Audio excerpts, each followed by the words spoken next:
bro. And you know what? When we saw him live, bro, he he's bald now, and I swear to God, this motherfucker looks like Darth Vader at the end of Return of the Jedi, where he takes the helmet off, because he's just like pale and smooth and bald and pale, and I swear to God, dude looks like fucking Darth Vader, dude. And he was wearing like Sith clothing too, so it really upped the ante on it, you know? Fuck. Anyways, he tried to own a wrestling company. Oh, based. Let's go. Better than whatever his fucking name is. The guy that the guy that raped. What was his fucking name? The guy that owns the WWE. Oh shit. Someone will know it. Oh, okay. Let's see what this is. U.S. support for LGBTQ rights is declining after decades of support. Here's why. Yeah, I'll tell you exactly why this is. Okay, Vince McMahon. Thank you. I'll tell you exactly why this is. The reason why there's a declining support for LGBTQ rights is because everyone can agree on basic fundamental things, right? People could get behind, gay people not being discriminated against at work. And then people could get behind, gay people being able to marry. And all of these things are like pretty easy moral questions, right? Should we discriminate against someone just because they're gay? Yeah, no, probably not. Most people are okay with gay people. But in the past, I want to say like 6, 7 years, maybe 8 years, dude, the activist class, the people that push the hardest, have pushed too hard. Like, this is one of the arguments that I always argued against when I was a socialist. But like, yeah, you can push too hard, right? Diversity of tactics is fine so far as you have like a shared end goal with, a shared understanding of what that end goal entails, right? But when your end goal is, say, something as vague as trans liberation, when your end goal is so vague and so broad and so grand that it could mean anything and nobody can agree on what the end point is, then it turns into a bunch of infighting and people going even further. And there's no end point to what you're asking for. And when there's no end point to what you're asking for, it kind of seems to people who are not gay, who are on the outside of like the whole activist situation and outside of politics, feels like they're asking to be put above everybody else. Now, if we're good faith and we understand how people operate, we can understand, yeah, they're not asking to be above everybody else, except for those that are. But for the most part, they're not. And it lowers people's support of your group because you're asking for the entire world when you should set, all right, here's what this is kind of like what you should do in your everyday life. Instead of saying, I want to be a millionaire, and then striving to be a millionaire, but not having any steps along the way, right? You got to have like, okay, so first I'm going to earn my degree, and then I'm going to get my feet wet in this industry. Then I'm going to open up my own business. Then by 5 years, I want to be at this place. By 10 years, I want to be at this place, right? Like, that's the sort of thing that you should do in your everyday life. You should set plans, and this is where I want to be at this point, right? And then adjust your plans as time goes on.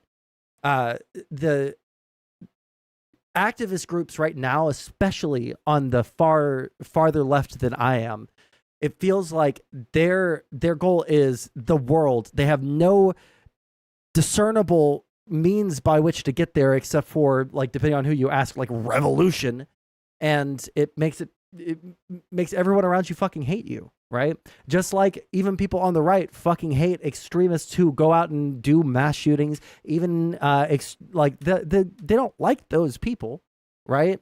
Now, oh, for your point, news Gallup poll. Ooh, we love Gallup. Do you think marriages between same-sex couples should or should not be recognized by the law as valid with the same rights as traditional? Should be valid, should not be valid. Okay.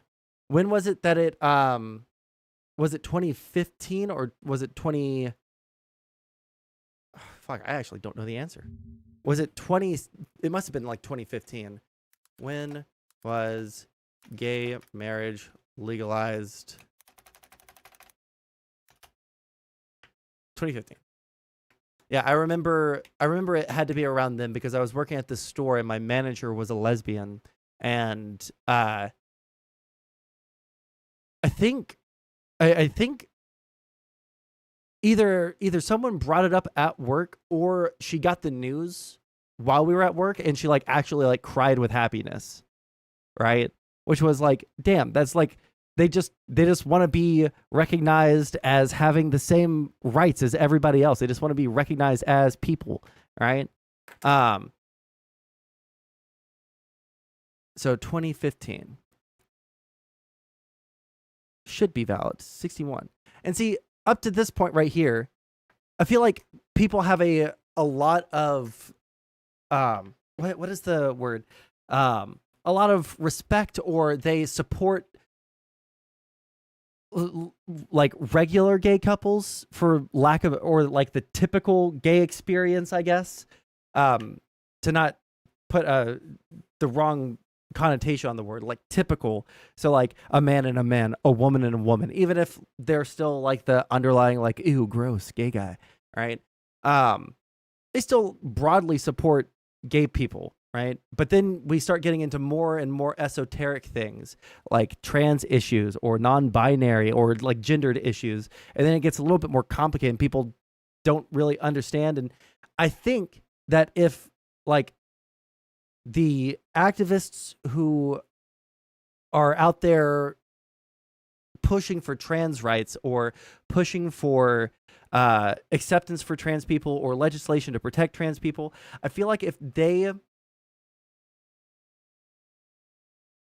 went down the same path as gay people did, right? Where you slowly get people to accept you in society, right? And it's not like trans people are starting from fucking zero, okay? Let's be clear. Gay people and like the whole the broader LGBT crew, they started from fucking zero.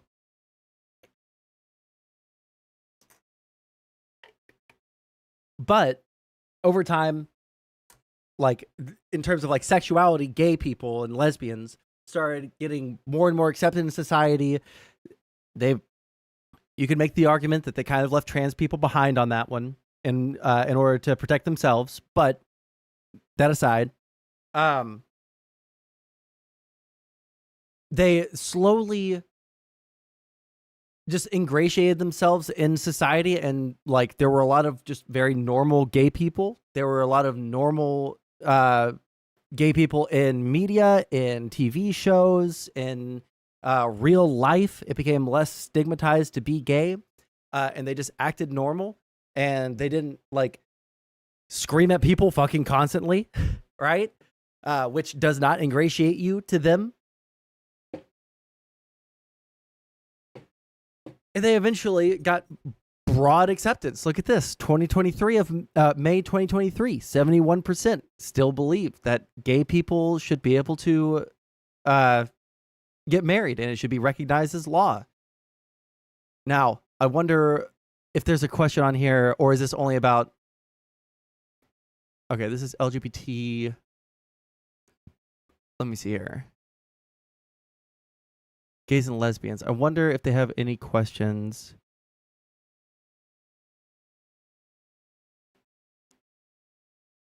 Next, I'm going to read you a list of issues. Okay.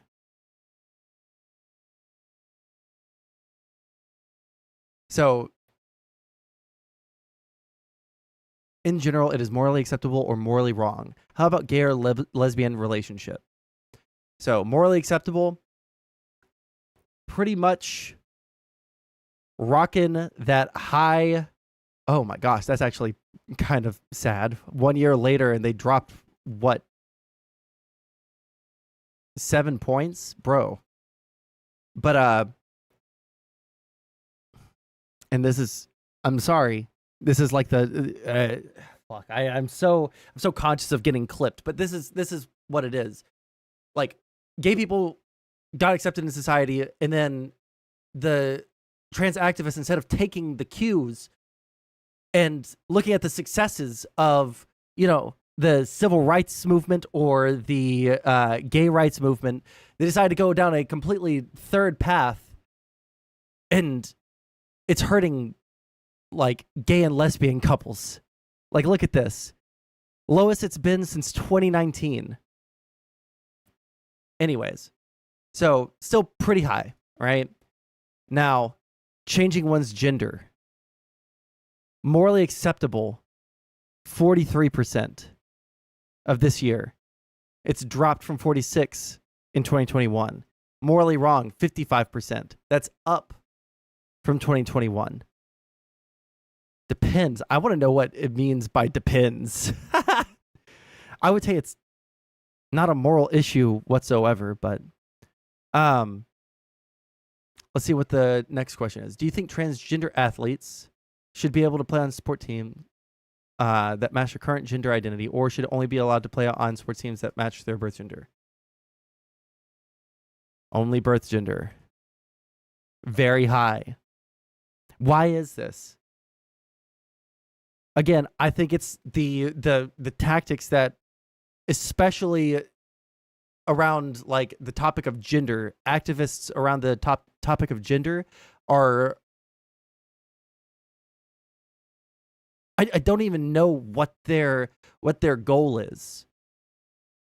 I don't know what their goal is. Nobody knows what their goal is, but everyone from the activists are screaming at people that X, Y, Z is happening, and maybe X is happening, Y is kind of happening, but Z is absolutely not happening. And so when people look at trans issues and they see X, Y, and Z, and they see that Z is completely false, let's say, I don't know, like a trans genocide, right? An ongoing trans genocide in the United States. And people say, well, Z isn't happening. Why the fuck would I believe? Like, Y is like not even really completely true. Why would I believe X at all? Right? I think that they're just going about it in the absolute fucking worst way possible for their own cause. Anyways. For the last few Let's see what this is. The story of LGBTQ plus rights in America has been one of increasing public support. But now a new survey finds that for the first time in years, there's one second. The invalid are basically the evangelicals. I just saw the population. For this, it should be invalidated. Well, yeah. Fuck evangelicals. Gay people in media is woke, bro. Well, here's the thing. It doesn't have to be. Like, I understand that not everything that has to do with gay people is woke. But sometimes, even as a liberal, I'm like, okay, this is a little bit shoehorned in. Okay, this is a little much for me. But anyways, let's watch this. For the last few decades, the story of LGBTQ plus rights in America has been one of increasing public support. But now a new survey finds that for the first time in years, there's a slight decline in that support. William Brangham takes a closer look. Throughout 2023, the Public Religion Research Institute, or PRRI, interviewed over 22,000 adults for what it calls its American Values Atlas. Last week, the organization released its findings on views about LGBTQ rights in the U.S. The survey showed, for the first time, support fell for key policies regarding LGBTQ rights. Backing for same-sex marriage dropped 2 percentage points. Support for non-discrimination protections dropped 4 points. And opposition to people refusing services based on religious grounds dropped 5 points. To help us understand this data, we are joined by CEO of PRRI, Melissa Deckman. You have been doing this survey for years, and this being the first time you've seen a downward tick in those numbers, how do you explain that? Yeah, we were somewhat surprised to see after several years of increasing support among Americans for LGBTQ rights that we saw a decline. But I think if you look under the hood, so to speak, and look at the data more closely, it's really largely driven by party polarization. And so we saw much deeper declines, for example, among Republicans in terms of their support for these issues, whereas Democrats tended to stay relatively stable. And I think what's happening is that you see many Republican leaders in red states really trying to amp up the volume, so to speak, on LGBTQ rights and really trying to states, who the fuck is really this? Who is this fucking Yzma? Fucking.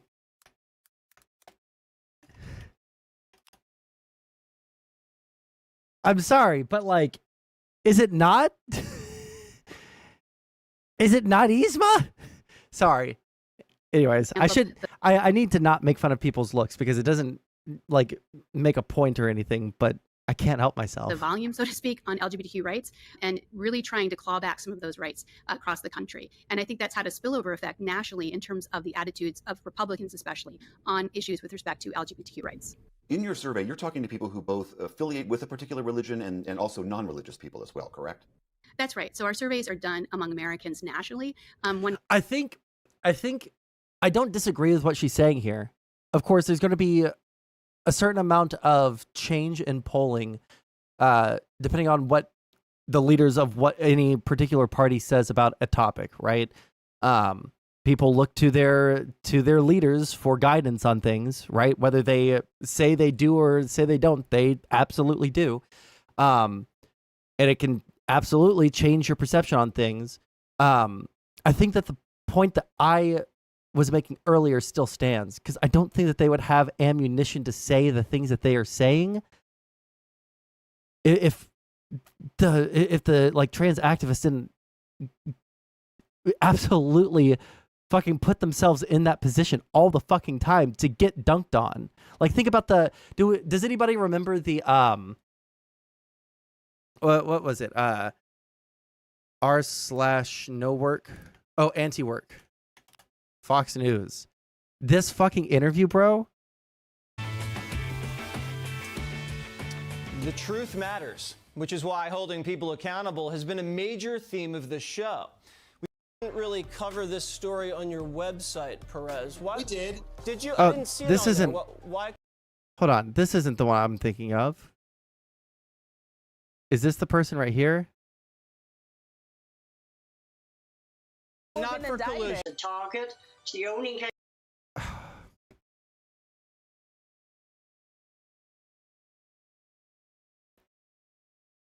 Great. There's so many reactions to the fucking interview that I can't find the actual interview. Fuck my life.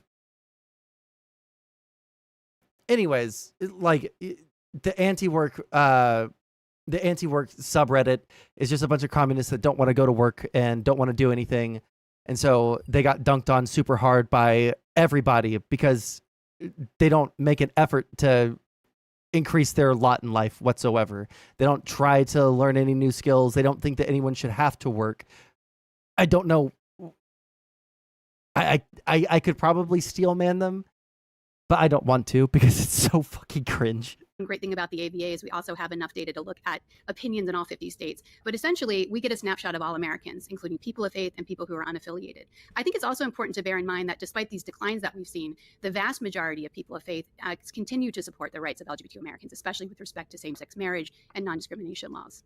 So for someone who might look at this and think, oh, a 2% decline or a 5% decline is not that substantial, why does this really stand out to you? I think it stands out because with respect to LGBT rights more generally, there has been a growing increase in support among Americans. And part of that is a reflection of the fact that more Americans, especially younger Americans, are identifying as LGBTQ. So younger Americans, more Americans have friends who are LGBTQ, they themselves are LGBTQ, they have colleagues. So there has been this assumption that as we become more, I think, accepting of LGBT Americans in our daily lives, that it would just naturally lend itself to people being more supportive of protecting the rights of LGBT Americans. But I think this data shows you that that's not necessarily an assumption that is true. And so it's something important to monitor and keep aware of. I mean, is it perhaps also possible that as people start to identify more publicly and assert their rights and take a more prominent place in society, that we could be seeing the traces of a backlash here? I think that's exactly what you're seeing. One of the things I don't even maybe for me, I'm trying to think. I don't think that I have like a naive view of like human nature or of how people operate. I don't think that people are naturally hateful. And I don't think that people are just like inclined to want to be cruel to someone else, right? I think that people I think that it's kind of like my attitude when I debate people, right? Like I'll be like super chill and I'll be super good faith and I'll have like a totally chill conversation with someone. But if they start opening up the door for insults, okay? If they want to open up the door for me to start shitting on them after they shit on me, then I'll start shitting on them. I'll stop being nice when they stop being nice to me. And I think that when we look at the way activists have been going about things, they're very explicitly trying to get a rise out of people. They're very explicitly trying to get under people's skin, right?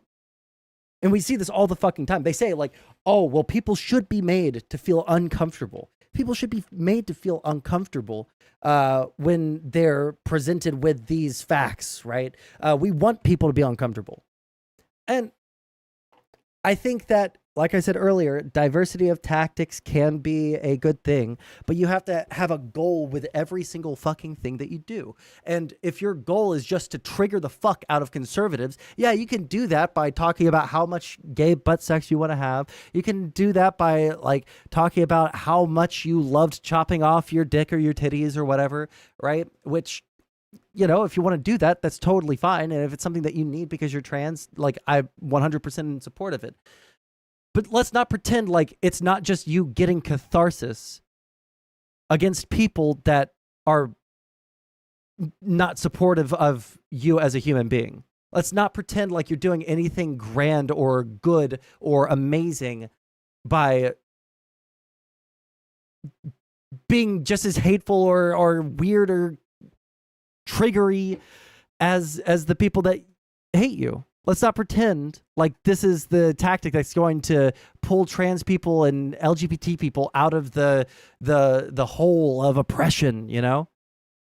That we analyze in the report is we look at the relationship between Christian nationalist views and support for LGBT rights. As you might imagine, Americans who have Also, Christian nationalism absolutely should be made fun of until all those people shut the fuck up and go away forever. Jesus fucking Christ. I'm so tired of listening to people talk about fucking Christian nationalism. Jesus. a tendency to support Christian nationalism are far less likely to support the rights of LGBTQ Americans, in part because of a theological opposition to the idea of really homosexuality and being queer to begin with. And so I think that there's that important relationship there that we have to really keep in mind.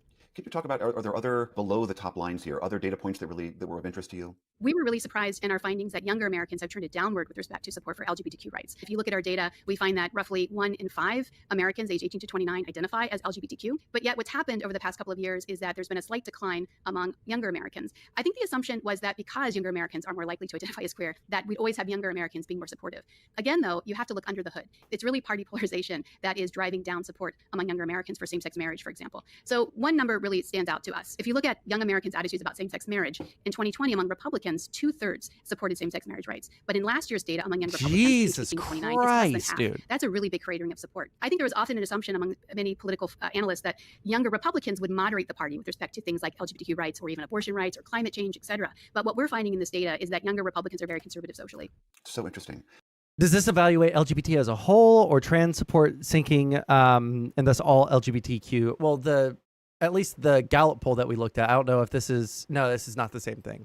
But the Gallup poll is pretty granular. Like this is same-sex couples, should they be allowed to be married? 71% say yes as of last year in May, right?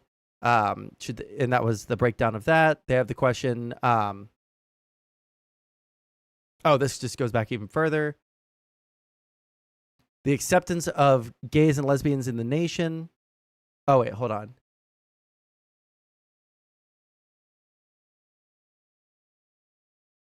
How you feel about the state of the nation in the following areas: the acceptance of gays and lesbians in the nation.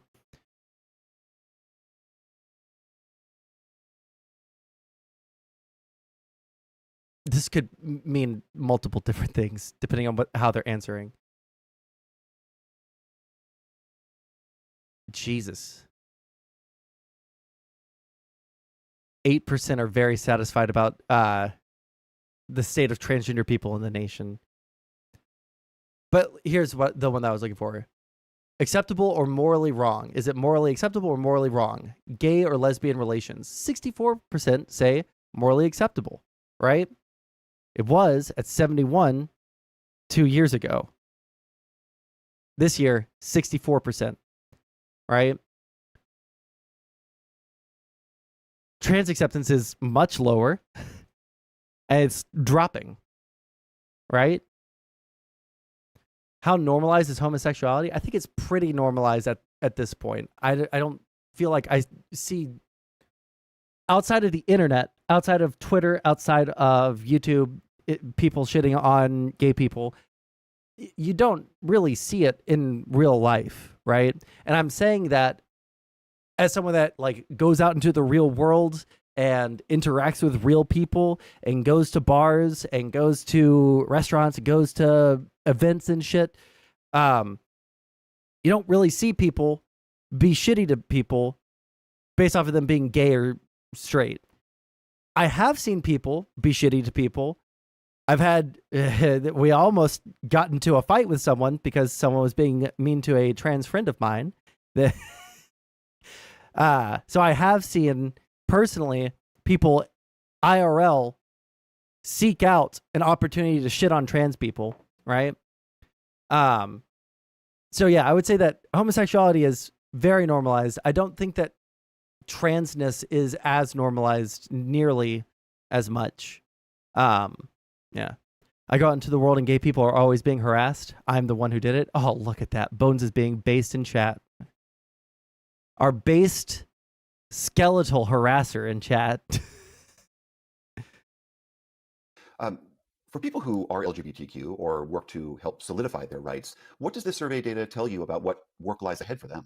Well, I think there's the survey data really points, as we like to say, the canary in the coal mine idea that you can't assume that such rights are going to be held in perpetuity or will increase. And you can't also assume just because the vast majority of Americans support these rights that those rights are going to be legally protected, especially in wake of the Dobbs decision. There's now a conservative majority on the Supreme Court, and there's indication that the rights of same-sex marriage are going to be on the line. You're going to have legal challenges from conservative groups who are going to be fighting to roll back those rights. And I think that this is just a good reminder that those rights shouldn't be taken for granted, that it's going to take political organizing, and that elections have consequences. All right, that is the CEO of PRRI, Melissa Deckman. Thank you so much for being here. Thank you. I hate the idea that we're going to just chalk it up to Republicans bad. I don't. Yeah, the progressive flag is so fucking ugly, dude. Wait, where was it? Melissa Deckman, thank you so much for being here. Thank you.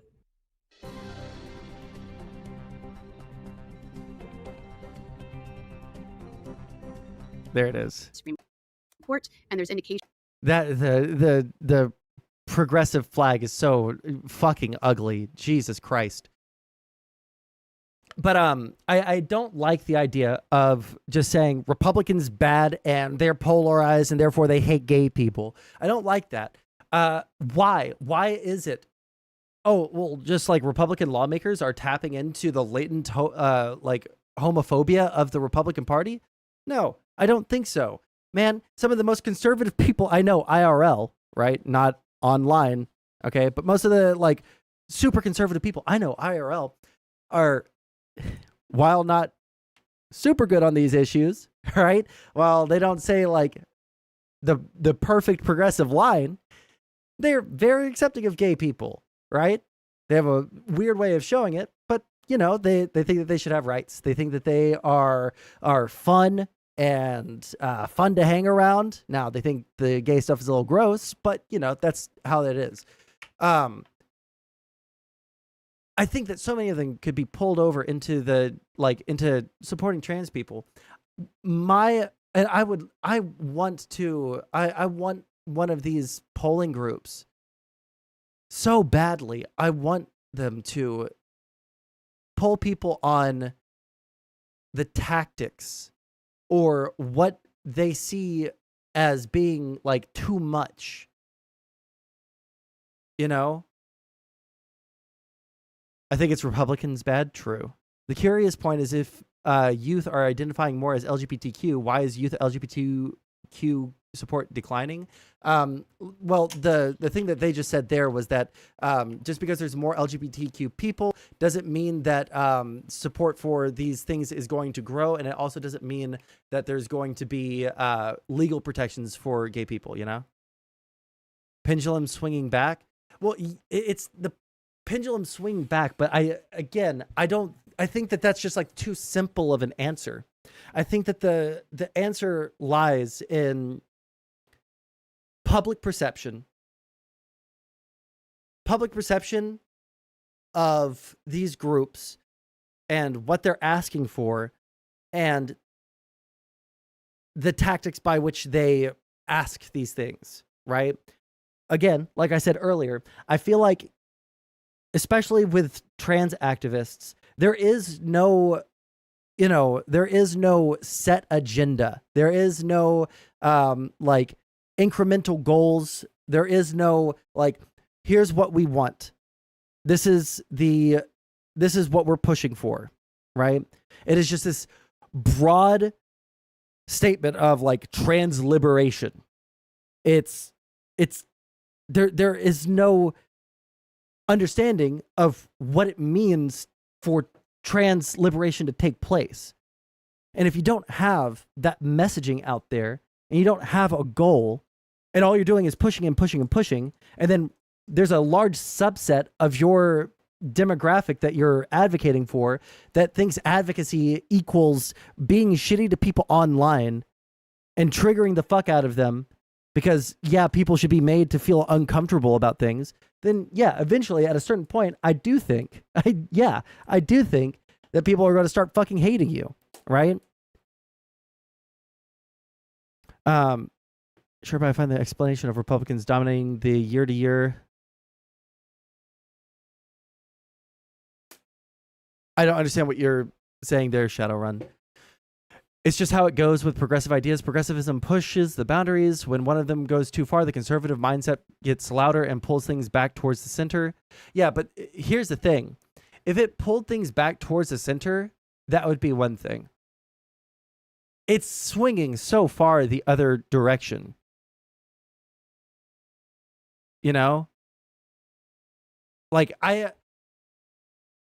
if people were just like skeptical about, you know, bathrooms or spaces in like locker rooms and shit like that, or children getting hormone replacement therapy, that would be one thing. But I see actual vitriolic, disgusting fucking hate on, like, especially online, right? I don't feel like people feel comfortable enough to do to gay people, like gays and lesbians, what they are comfortable doing to trans people in public, right? Like I said just a couple minutes ago, like I hang out at a lot of like I wouldn't say that they're like gay bars, but a lot of gays like those bars. I like going to dive bars, right? Sorry, I need to finish my sentence before reading more. I like going to dive bars and stuff. And there's a lot of gay people that you see out in public at these dive bars. And I've never seen anyone be shitty to someone based off of them being gay in person, right? At least not since I was like in fucking high school, right? I've seen a lot of it online, not really see it ever in person. I've seen people be racist to like black people in person. I've seen people be, you know, shitty to, you know, Hispanic people or say some like weird sexist shit. Oh, I just realized that my overlay thing right there is causing my camera to skip. So we're turning that off for right now. But people are pretty comfortable, seems like, in person, being absolutely fucking cruel to trans people to their face in public. And I've seen that multiple times, including one time where it happened to like one of my friends, right? With me there. And it it was almost go time, right? So I do think that it all revolves around tactics used, right? Because people don't have a problem with gay people because gay people weren't like sitting there being total pieces of shit to people who were not fully bought in or anything like that. And maybe it was just because we had a different environment back then. It wasn't, the internet wasn't so all consuming in everyone's lives, right? But now it is. And the current civil rights fight that's happening is for, you know, like gendered issues. And all these young fucking people are just hurting their own movement, and it kills me because I want trans people. I want, you know, if they're non-binary, whatever people think of that, right? Whatever people think of trans people, I want them to have good fucking lives. I want them to, like, if we need to like expand trans healthcare, right, in order to accommodate that, we should probably do that. We should probably make these things available. If like the science comes out and it actually ends up that the current model is hurting trans people or hurting people who were like questioning their gender, then maybe we should relook at that. But we shouldn't ever question whether we should treat them the same or give them the same civil rights or anything like that. We shouldn't like question this or like talk about banning trans healthcare altogether. Like this is what is on the table. We're not going back towards the middle. We're swinging all the way in the other direction in a disgusting way, right? And I think from my perspective, and again, this is why I would love to see polling on this. I would love to see polling on this. Why is it that your support for trans people has dropped? Why is it like, is it, you know, this or this? Do you largely support the tactics that are being used by trans people for their civil rights movement, et cetera, et cetera? And from where I'm sitting, right, as someone that is probably more in support of trans and like non-binary or whatever the fuck, trans issues than 90% of the world population, right, by a huge margin. From where I'm sitting, I'm looking at the ways that they're trying to go about this, and it's like, bro, you're making people fucking hate you. I'm on your side, and I fucking hate you. You're obnoxious, and you're making like your gender your entire personality. You are, you know, hardcore going after anyone that like makes maybe even a off-color joke, even if it's not like super hateful, right? I think that people should go after people that are actually hateful, right? But maybe people have just lost the ability to recognize what actual hate fucking looks like. Maybe people are too sensitive nowadays. I don't fucking know what it is. But like, I get like, the only thing I think that actually triggers the fuck out of me is when someone is actually a hateful piece of shit, right? When you listen to someone talk about a certain group and you're like, oh, hold on, you're not like worried about the children, right? You're not, you know, worried about this or that. You really fucking just hate gay people. You just really fucking hate black people. You just really like that's, and I don't think that, especially like with the activist groups, I don't feel like they have the ability to differentiate between someone making a joke, someone being uninformed, someone being fucking hateful as shit. Like they just don't have the ability to discern the levels of badness. It's either full-on acceptance and full-on allyship to their specific degree that they think is acceptable, or you fucking want to throw all the transes into death camps. I feel like that's the dichotomy for a lot of these people. Like a lot of those people think that I support like trans genocide, right?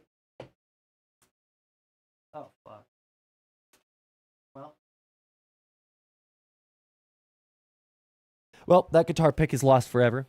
All right. Sorry, I had to get that out before I read any more from chat. Let me see here. All right. Remember the good old days when we made fun of people who got upset by scenes like in Arthur? See the link?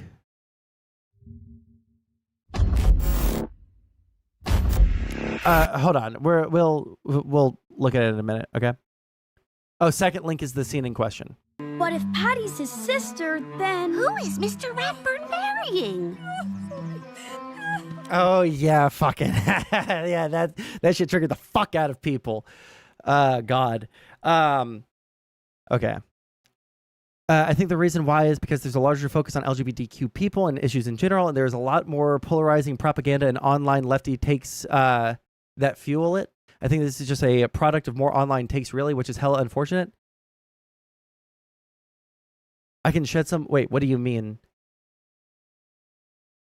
I agree with you. That's like all I was saying before you came in. Like, I don't know if the difference between like the gay movement from the, you know, the 70s through the 2000s was just like really good with their tactics, or if the environment was just so different that that like the online space just destroys people's ability to be good advocates for their cause, right?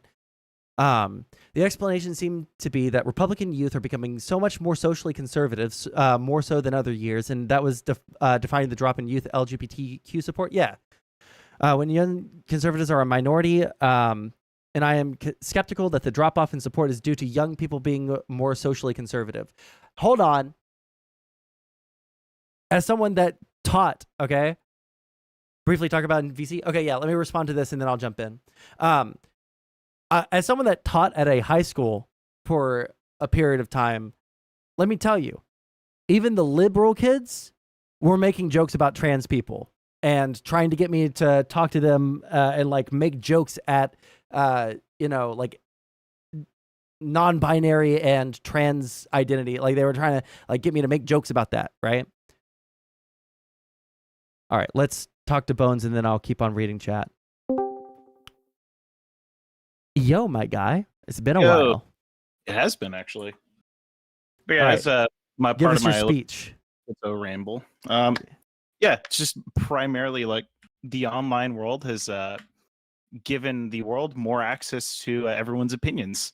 And some of those, especially nowadays, tend to be a lot more extreme because that's, one, what gets the clicks, but also, two, I guess it's the extension of just like outrage breeds like engagement, really. Oh yeah, 100%. I think it's like a combination of. I think it's a combination of the outrage pulls in more engagement, right?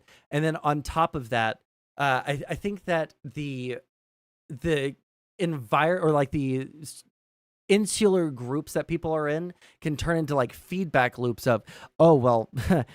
You think that non-binary genders are valid? What do you think of otherkin?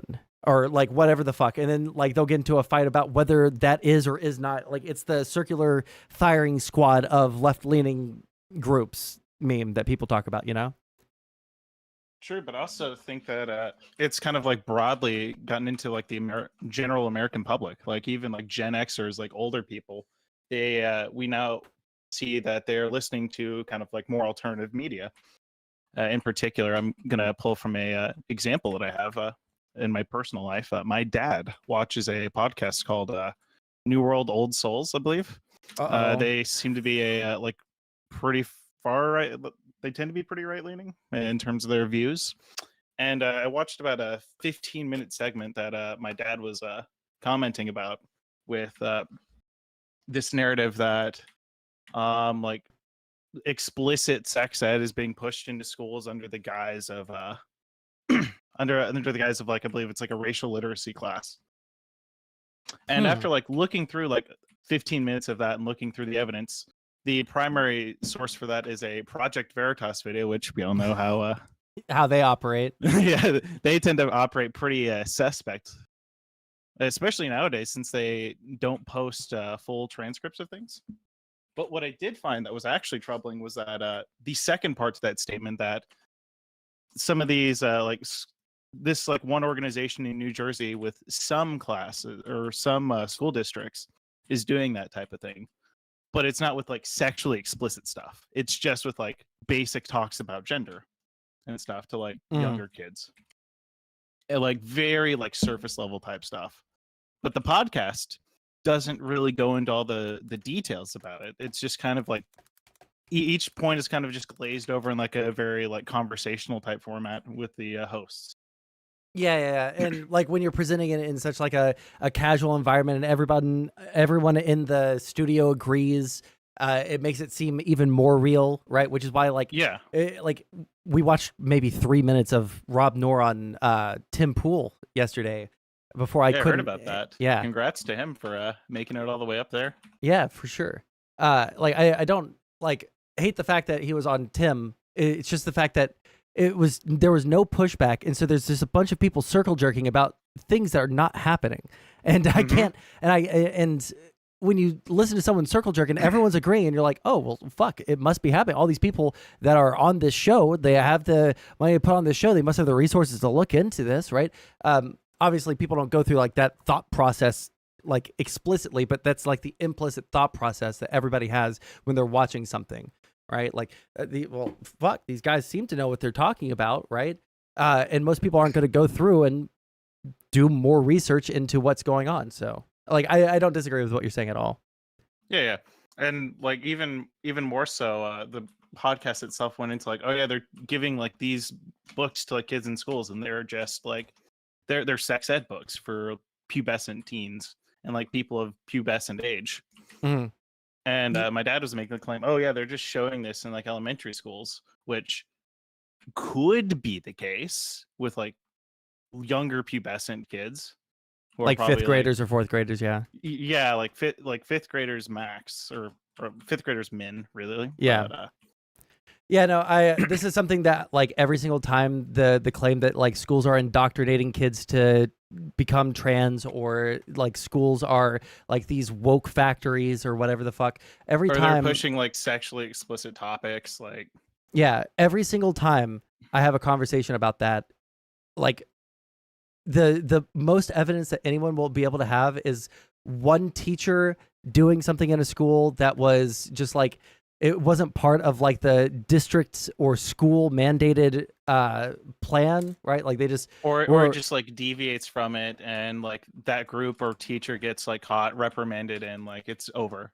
Yeah, like and the whole narrative like the overwhelming becomes, majority. It's like it's like a big massive conspiracy rather than it's a bad apple. Yeah, exactly. Being rooted out. I like to this day, every single conversation I've had on the topic, it is always come down to that sort of evidence without any exception. and like I've told my dad as much, so it's like I've seen like several examples of this where it's usually just like it amounts to effectively nothing, because it's just like a small outlier or like somebody doing one bad thing. And like, and I have like a note sheet that I need to send him about like my thoughts, like entirely going point by point with the video. But hey, link me the video and the timestamp. Maybe we'll go over it. Sure, I can do it right now. Nice. Actually. Yeah, link me that, and we'll go over that. And I'm gonna talk to Dingo real quick. All right. All right. Take care. All right. Love you, buddy. Bye. Bye. All right, loser. What do you want? What, you're gonna talk to me real quick? Why not like for an extended period of time where we catch up and like have a lot of fun and like talk about how good of friends we are? Well, I don't have that kind of attention span, and unless you have something really interesting to say, I'm not sure if we're gonna like do that. But did you have something specific you wanted to talk about? I've got a few topics. Yeah, number one, you're not using your cool glitched out, dripped out new PFP that got made. You're still using your old one, which is like soy. So I'd recommend. Which one? Remember this I made for you? Oh, wasn't this so cool? These two, weren't they dope? Oh, you know what? You're right. That is pretty fucking cool. Like it looks 10 times cooler than what you have right now. Like you look like a fucking techno magician or something. Techno magician? You look like one of Trump's fake like electors, you know? Yeah, that's Like exactly. one of the guys he sends in. One of the guys he sends in to like to really verify the truth of the election. You think one of those motherfuckers pulls up to Arizona. Look at my certificate. He's It's glitching the been fuck out. signed." He's glitching the fuck out in real life. For real. Also, number one, dude, listen, you're getting back to streaming, man. It's been a while. I've missed the Sondsol content, man. We've greatly missed it. I see you're using some Chinese spyware on your computer right now. And speaking of that, what do you think of the TikTok bill, man? This is the Chinese spyware on my computer. What are you talking about? Oh, Opera GX is Chinese spyware. You didn't know this? Oh, I didn't know that. Maybe I need to change it. Where Yeah, are you getting that? Just look up Opera GX Chinese spyware and just click the first link and then read it. Anyways, man, another interesting thing that's happened. Have you heard about the latest drama in Irish politics, man? Did you hear our prime minister Irish step down? politics? Yeah, Y'all our have prime a minister political stepped down. system? What did you think? What did you think? What? Of course we do.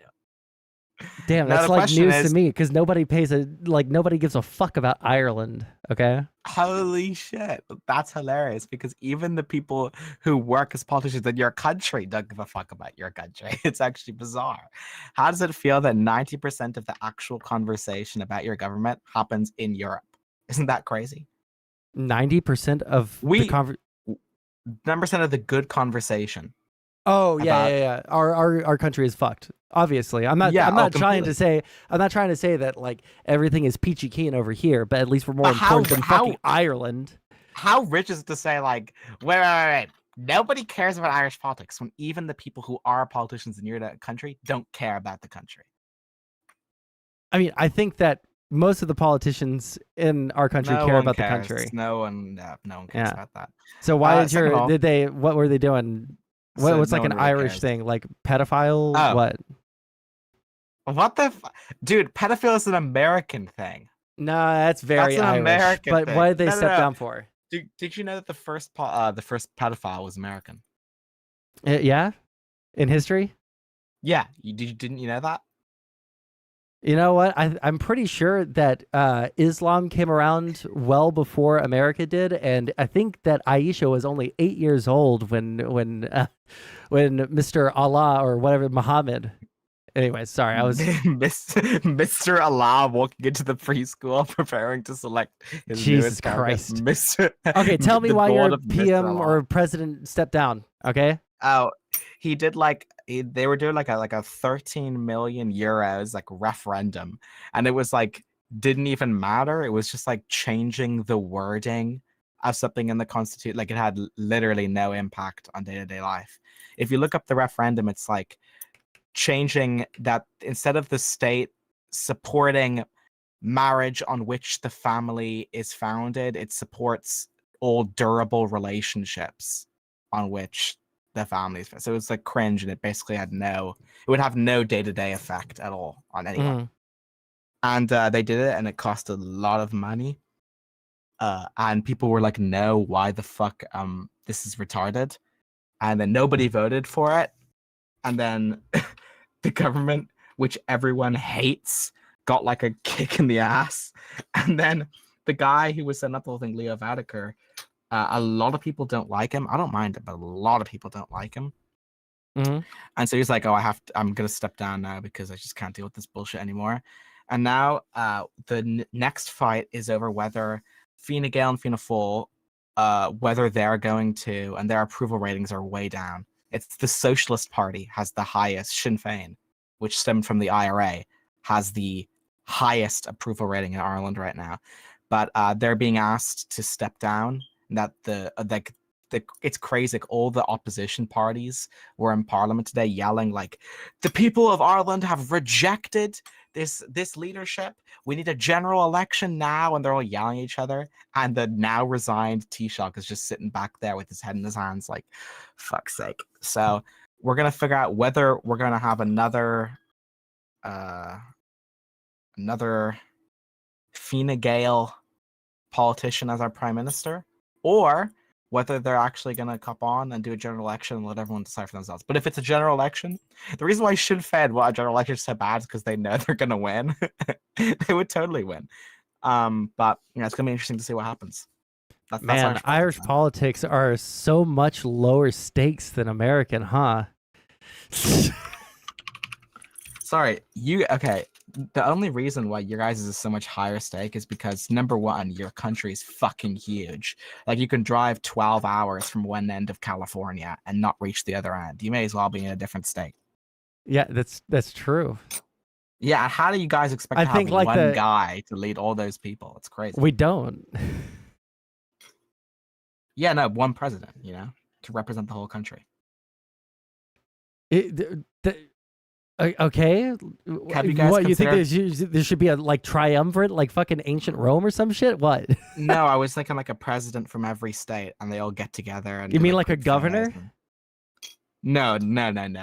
Governors are stupid. We mean like a president for each state. That's the governor. No, like a president for each state.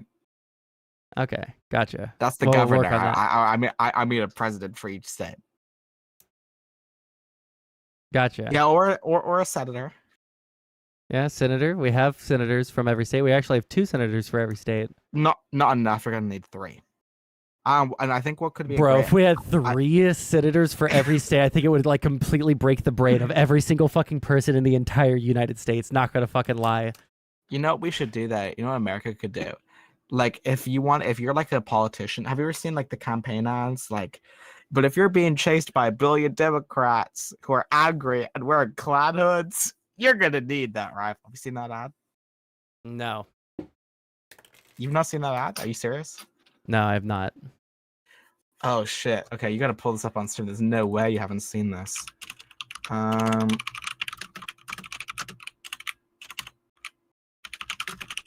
Okay. This is crazy that you haven't seen. You find this for me. We'll watch it together. All right, and then I'm gonna kick you from the call. All right. Okay. Let me see here. Stream it to me. I had to click on the link. Be patient, son. I'm not your son. Call me daddy. There we go. Wait! Okay. All right. Okay, resume. Never scream like that again. Jesus Christ. Okay. I've got to show you this incredible ad from Jerome Davison.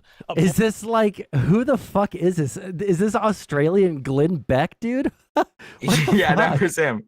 I've got to show you this incredible ad from Jerome Davison, a black American Republican who is running for Congress in Arizona, and he has some thoughts about Democrats, race, and gun control. Now, our lawyers tell me we have to warn you, this ad does contain violent material. Have a look. Democrats like to say that no one needs an AR-15 for self-defense, that no one could possibly need all 30 rounds. But when this rifle is the only thing standing Jesus Christ. Wait, why does... Wait, no, you haven't reached the funniest part yet.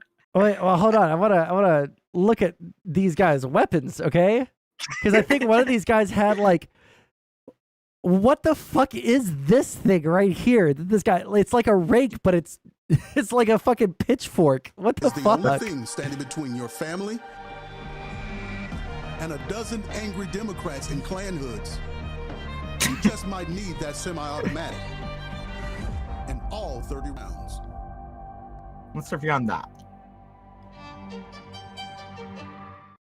What's my view on that? I think that's one of the stupidest fucking campaign ads I've ever seen in my entire goddamn life. But it makes you want to vote for him. Does it? I mean, he's got a drip, okay? I mean, listen, right here with the shades, okay? Yeah. Dude's got drip, okay? Not gonna fucking lie. Why haven't you run for Congress and do a thing like Walt for Congress or something? Walt for America. Walt for America? You remember that Hands Across America thing where they all held hands? You could do a thing where it's like Walt across America, where everyone walks across America. Could be a good idea. All right, we're gonna leave him in there, okay? Wow, what an interesting ad. I should use these pictures here for something. Don't need this. I don't care. We got rid of that. We're good with that. We've watched this. Cool. I would commit voter fraud for this guy. Hey, don't say that. Don't say that in public, okay? You got to keep that secret. Keep it safe, okay? All right, real quick. If you guys are watching on YouTube, there's a discrepancy, okay? There's a discrepancy right now between the amount of viewers and the amount of likes. Please like the stream, okay?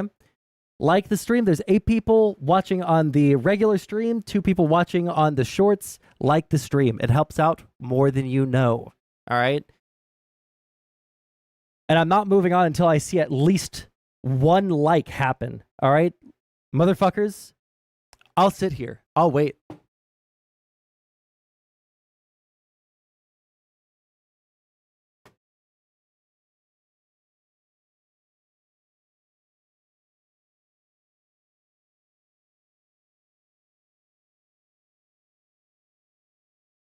Oh, one of you bastards fucking unliked. You guys should actually go. You need to go Home Depot. Get yourself a razor blade. Go home. Look at yourself in the mirror. Put it up to your neck and shave your face so that you can finally go outside and touch fucking grass. Fucking loser. Actually, fucking degenerate piece of shit. Okay. There we go. Now we have 5 likes. Thank you so much. All right. Oh, women are oppressed. Don't care. Open it up on this window. Women are oppressed. Men are. That's a TOS violation against people who don't shave. Based. Michael Knowles BTFO'd. I don't care about watching Michael Knowles argue with fucking Farah and Pixie over and over and over and over. Like, I don't care. I'm sorry. I just can't stand. I can't stand watching him. I can't stand watching Michael Knowles. I can't stand watching what's the guy that tries to make himself look way more masculine than he actually is? Hates trans people. What the fuck is his name?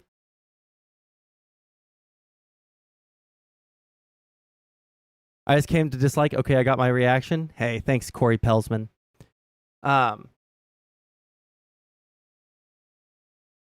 Fuck, does anybody remember what the fuck is the he has the beard. He's on the Daily Wire. What the fuck is his name?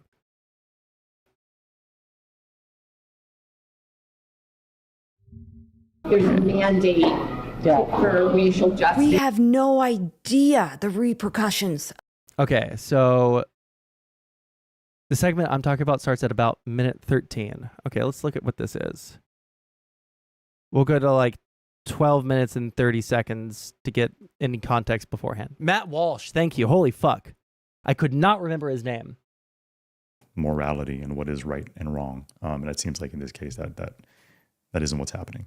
Yeah, and so I almost wonder with the staff too, because I know that there are good teachers and bad teachers and good staff members 100%. And bad staff members. Let's go here. I think she's with a boy. She's trying to avoid saying that, but yeah, she's with a boy right now. They're having dinner. Just because kids are homeschooled, and I agree that social interaction with your peers is extremely important for a number of reasons, but it's not always good. And especially when you have an institution that's set up in the way that a public school is, to where you have, I hate repeating myself here and speaking in circles, but if you have school staff members and administrators who are like, no, you're going to get detention if you don't do this. What are you supposed to do if you're that kid? So yeah, the social aspect of it is great, especially under the correct conditions, where there are standards of morality and what is right and wrong. And it seems like in this case that isn't what's happening. Yeah, and so I almost wonder with the staff too, because I know that there are good teachers and bad teachers and good staff members 100%. And bad staff members. But I think that the social pressures, even for educators, if you don't fall in line, is pretty heavy, which is something that I struggled with as a teacher. It's everything that I don't understand why people like use these lines like fall in line. Do you know how easy it is to just like not ever talk about LGBT issues? Do you know how easy it is? It's dummy easy. It's so like I worked at a school. I've worked at multiple schools. and you can just not talk about it. If you don't agree with like the gender people, okay, you don't have to engage with it, right? You don't have to give your opinion on something, right? Just like if you're a racist teacher, you don't have to give your opinion on black people. You don't have to give your opinion on immigration. You don't have to give your opinion on fucking anything, actually. It's super easy. I actually personally, this is my own personal opinion, it's everything that I actually dislike about the public schooling system is that, again, there are these institutions with a hierarchy and rules and Gender people, I'm using their language, okay? I'm trying to get to their, I'm trying to meet them at their level, okay? Policies that don't always make sense, especially in today's day and age. And I'm not going to plug my child to be a cog in the machine that is the public schooling system because... I mean, here's the thing. Like, I understand the online activists can be like super fucking cringe, but the world is not that fucking bad unless you're living online perpetually and you never go outside and touch fucking grass. You can actually just like live a normal life without feeling like people are trying to force you to become trans or force your kids to be trans. It's super fucking easy. A cog in the machine, bro. Like I hate using, like there are so many examples that I used to try to avoid, and I still, for the most part, try to avoid using the examples because people get super fucking ass mad about it because it's like a soy liberal thing to say. But bro, there were a lot of people when, you know, civil rights act passed in the United States and desegregation was happening that were pulling their kids out of public schools because they didn't want their kids to be indoctrinated into like degenerate, you know, black culture and shit like that. It absolutely happened. There's an absolute fuckload of evidence and like news articles and videos and people just saying it, you know, that they didn't want their kids to be around black people because they didn't know what effect that would have on them. And now people are like totally chilled. People are totally fine with kids being around black people. All right. With their white kids being around black kids. Well, I mean, depending on who you are, but it's the same thing with gay people.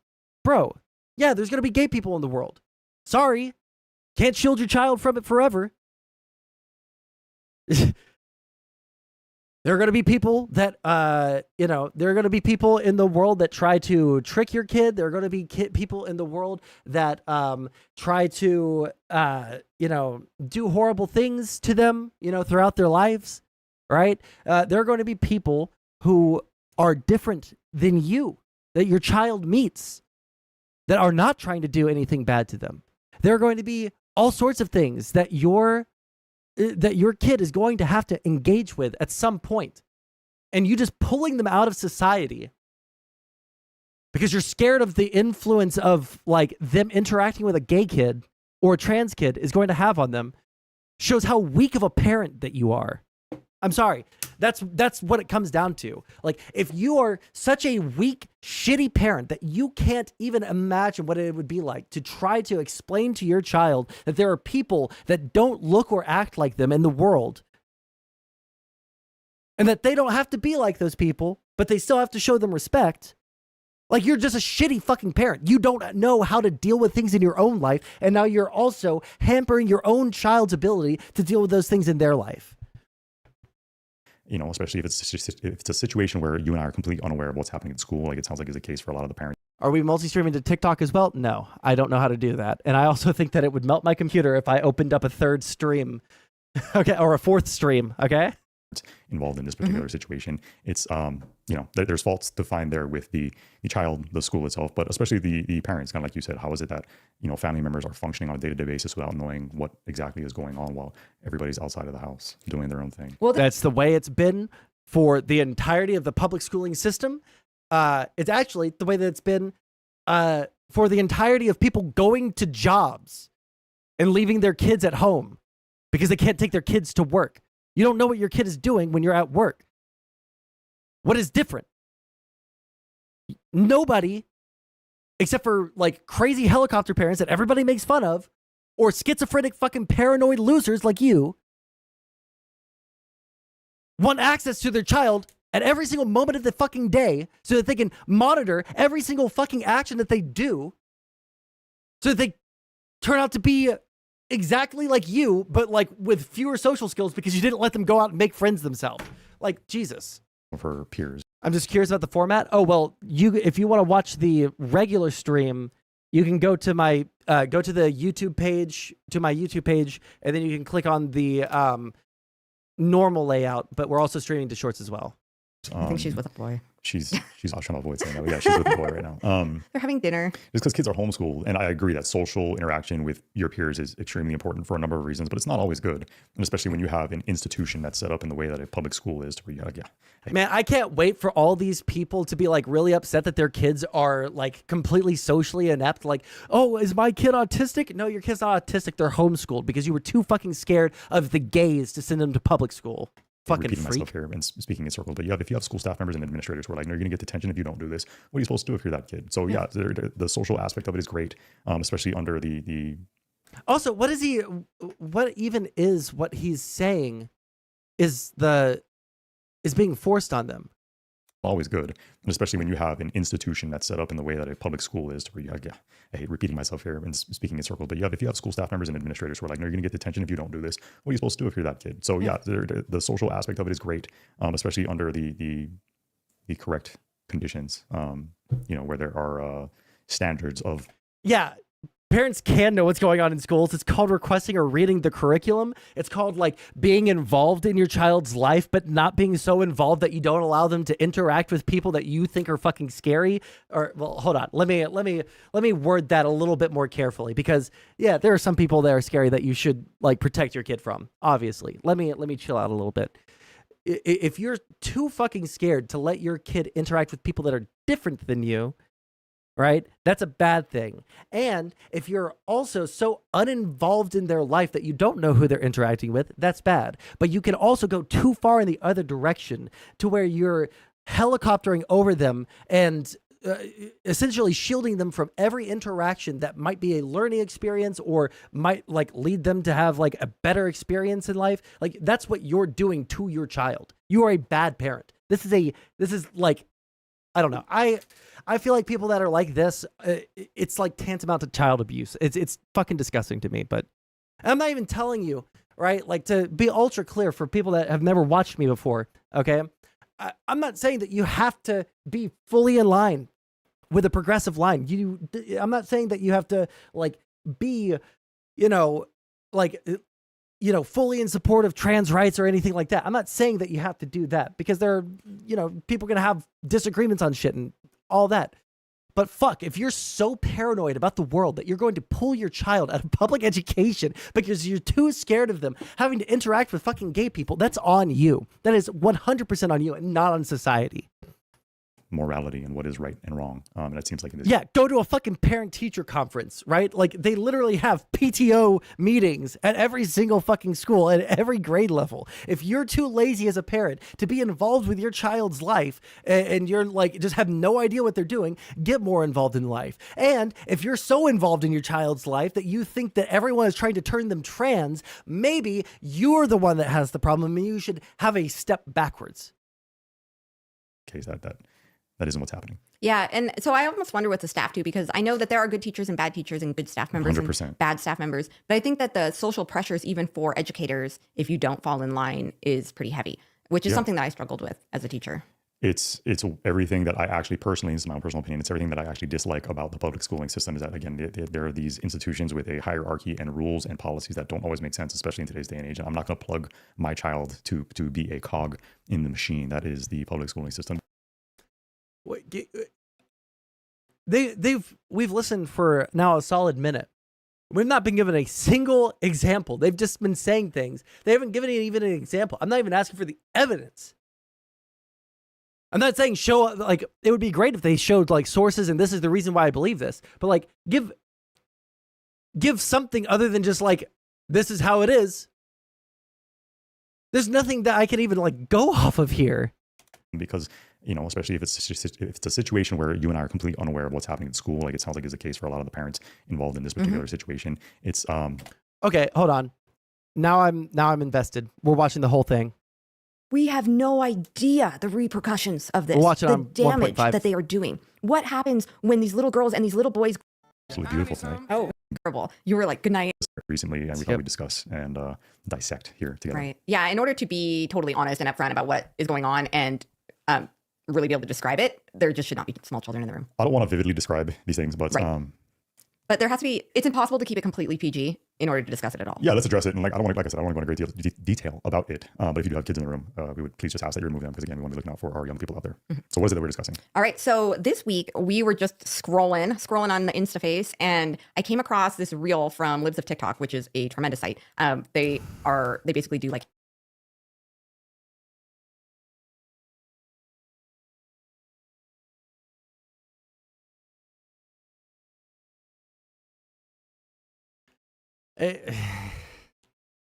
It literally every single time I've had a conversation about this with someone where I'm like, can you show me where this like large scale indoctrination is happening?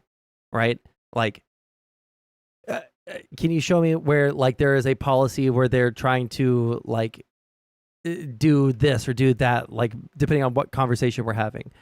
Every single fucking time, the evidence that I get linked is a video from fucking Libs of TikTok, dude. Which is not evidence of a fucking systemic issue. If Republicans don't want to accept, right? And you know what? They're right to not accept this at face value, right? If they don't want to accept individual videos of black people being brutalized by the police, short videos that don't show all the context, okay?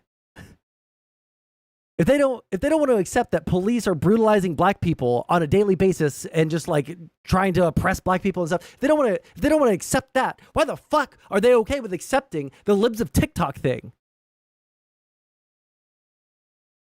Ooh, I don't understand. I don't understand it.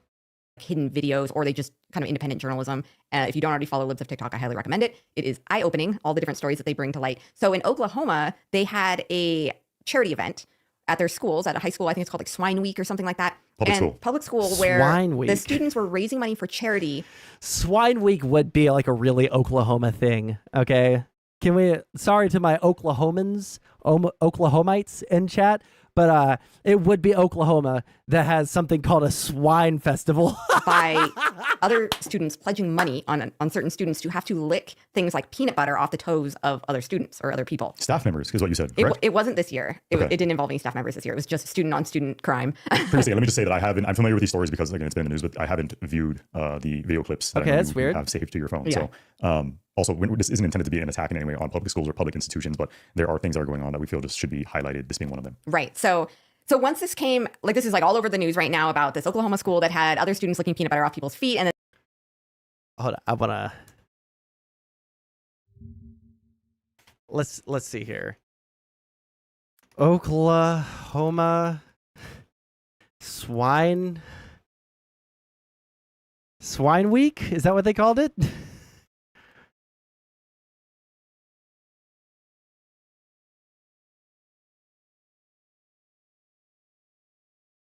News? Okay. Feet licking videos. Okay, please don't autoplay. Feet licking videos uncovered from past Edmond Public Schools fundraising events. Okay, we're not gonna watch that video. It seems really fucking weird. The videos are spread out over several years. Chocolate, peanut butter, and other condiments off feet and armpits during their week-long philanthropy events. Going back to 2015. The feet licking didn't happen this year.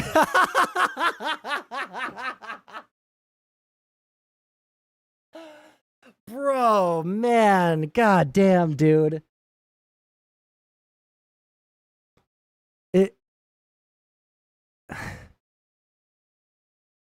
No one's had a problem with it until now.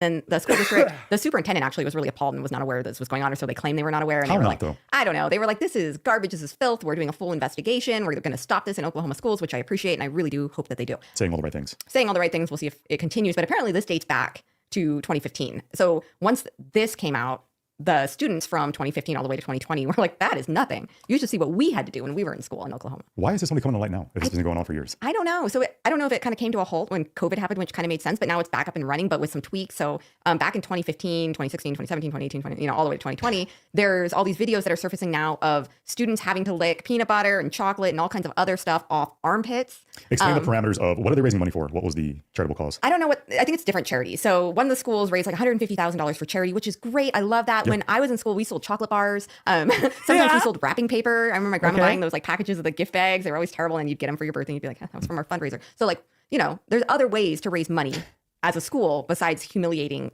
students. That's the understatement of the century. Not only are you humiliating them, you're also risking poor health effects. Yeah. So back in like 2020, they had to have. Can we please? They had to have like required people to wash their feet first, right? They didn't take off their socks and then stick peanut butter on it, right? They washed it first, right? There were actually staff members involved in this too. So now you have minor children licking adult staff members in the public school, licking their armpits, their toes.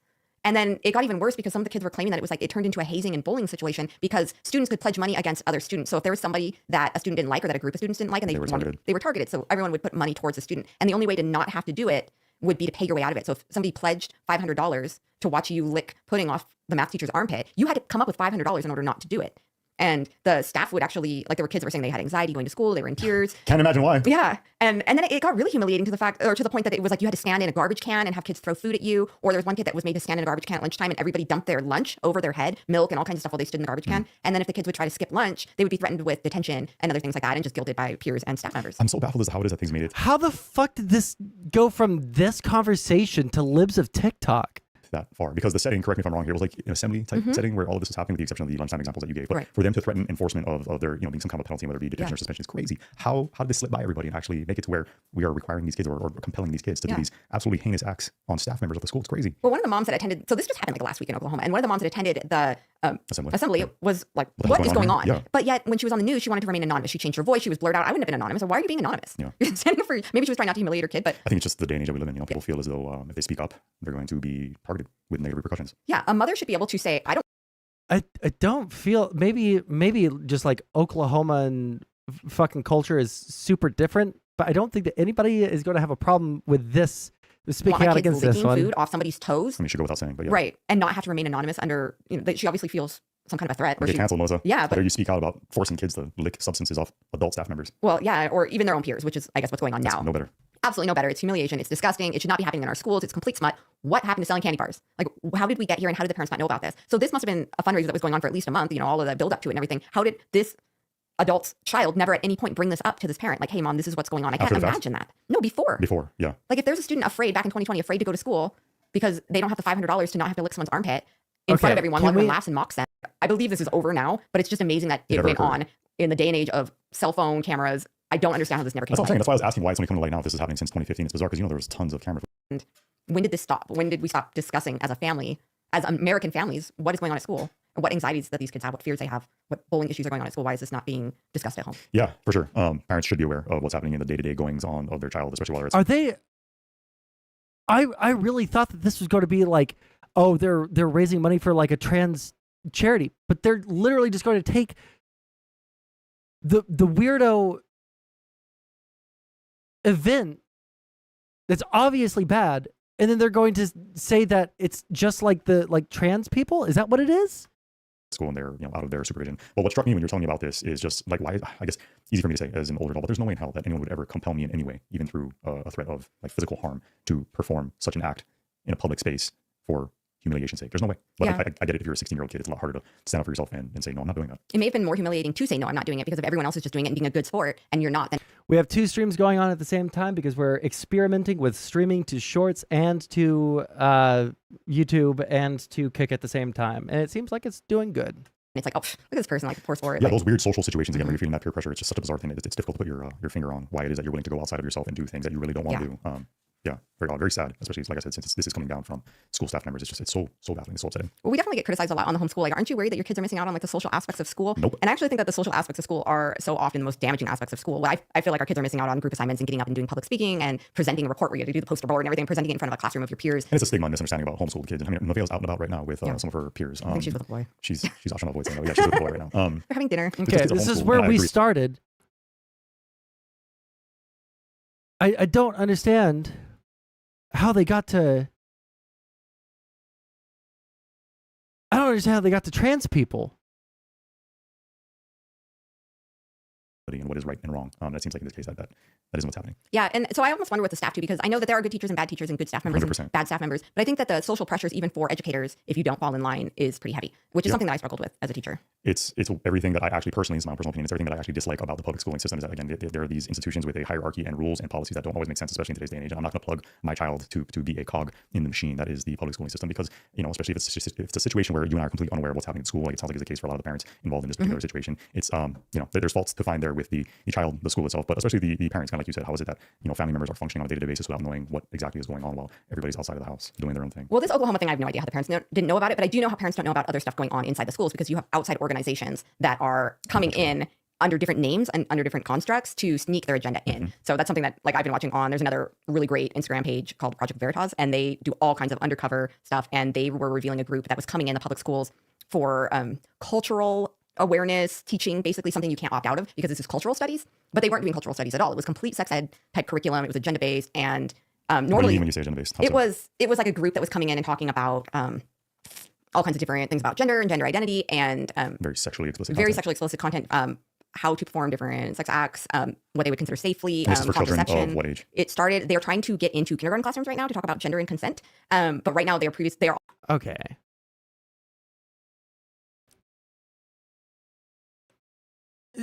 Fuck, there's like so much. So first off, no one's going into kindergarten classrooms and giving like sexually explicit conversations to children. And if they are, then those people should be, either told to leave the school immediately, or, if they're part of the school, they should be fired, whatever. Yeah. Like a side point, I guess, going into kindergartners and talking about consent. Yeah, that's a good thing because children can't consent. This is like in the most broad sense of the term. Consent is, I don't want you to do that to me. That's a good thing to tell kindergartners. I have watched, as I was shadowing a teacher, I watched another teacher or counselor or whatever the fuck, come in and talk to the kids about like, hey, sometimes you should always go to adult if you need help with something, right? Or if something is bad, right? But you should only trust adults that you know, right? All the kids said yes. Who are some adults that you know? Mom, dad, Uncle Jerry, whatever the fuck. All right. Now, if you hurt yourself, you should go and tell, your mom or your dad. Yes. All right. But what if your dad or Uncle Jerry hurts you, right? Oh, well, now what should you do? You should tell your teacher, right? And they never go into like explicit details, but they say, like your private area, no one should ever touch you there. Not even your dad, not even your mom, not even Uncle Jerry, right? Unless you need help with like going to the bathroom, right? But you should never, like, if someone's doing something and you don't like it, you should tell them to stop. And if they don't, you should tell another adult. And never feel scared to tell another adult that another, grown-up is doing something that you don't like. That is a conversation, guess what, on consent. That is how, like, the number one way childhood sexual assault gets caught by a kid telling a teacher or telling another trusted adult who goes to the authorities,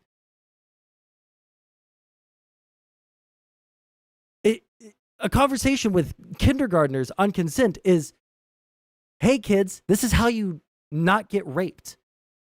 That's all it is. And it doesn't have to be that explicit. It doesn't have to be that, in depth. It's just, if you don't like this, tell an adult. Why would anybody be upset about that?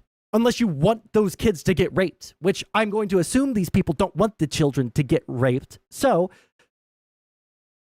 already in, I think, starting in 3rd grade, going all the way through high school in the public school system, since it's an outside group. So normally you can offer... Who's the group? Oh, gosh. Let's name them if you know it, because it's important. Hold on, let me try to find it. Because these people have absolutely zero business being around any children, especially when they're coming in. A lot of these groups are very aggressive and militant in their efforts. And they are. Why would anybody feel as though it's important to have contact with a kindergarten-aged child, 5, 6 years old, to explain the concept of sexual consent? Let me try to find it. So they don't get raped.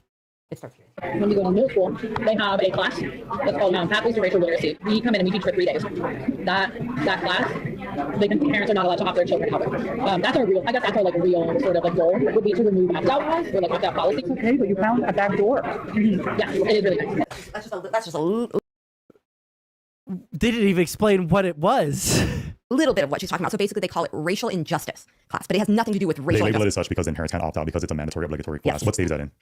They're in several different states. Okay. Yeah, So they're taking advantage of the loophole by actually providing a class that doesn't fall under the actual category and label in which they're slapping on it. So racial injustice is a mandated class that you're not, the school is not obligated to tell the parents about. First of all, why? Okay, so this is okay. Hightops.org. Search. About us. Sex education, LGBT young people in New Jersey. Blah, blah, blah. Oh, wait.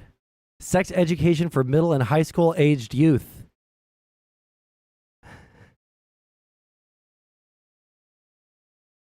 Middle and high school. Okay. Let me see. I wonder.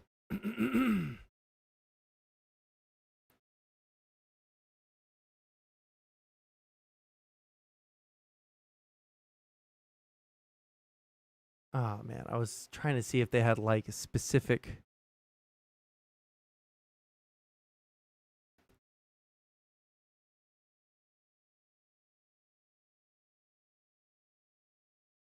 What was the name of the thing that she said?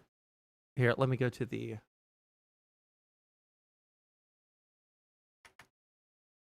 Racial injustice. What? Yeah, sort of goal that class. That's called Pathways to Racial Literacy. Okay. Oh. High tops pathways to racial literacy. Let's see. I'm curious.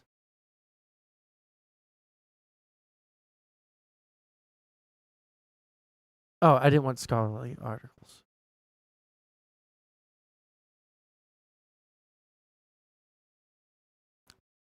After a far secretly recorded the program in schools, the superintendent of the Princeton Public Schools sent an email to parents saying the school district does not condone providing sex education to students without parental consent.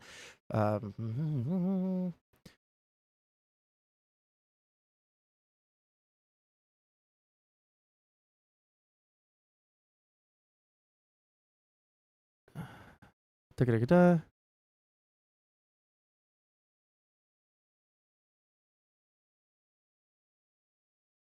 Let me be clear. Under no circumstances does Princeton Public Schools condone or employ such strategies.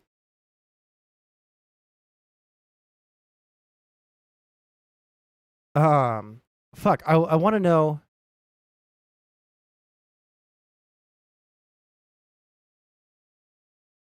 Did they say anything?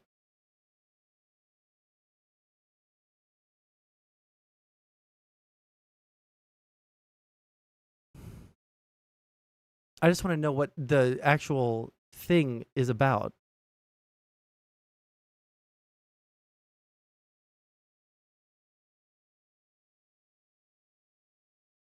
Product video online.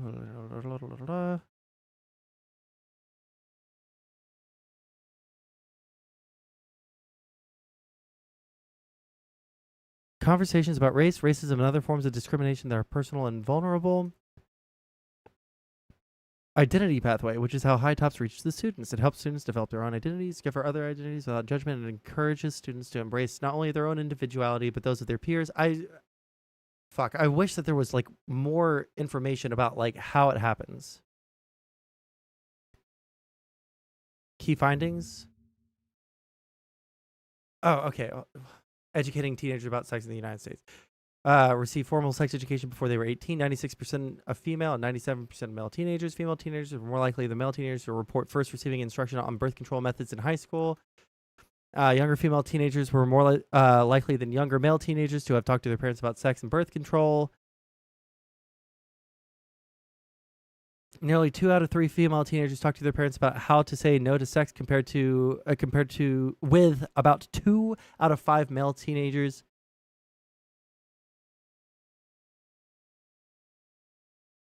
Sex education in schools provides adolescents with information to make informed choices about sex at a crucial period in their development. This report examines the percentage of male and female teenagers 15 to 19 years who received the sex education. Teenagers were asked if they received formal instruction on 4 topics of sex education. Okay.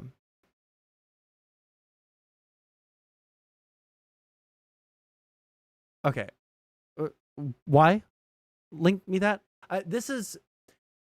They should be way more open.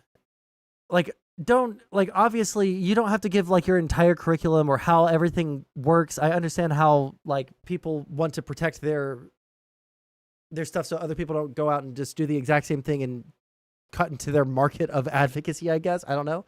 But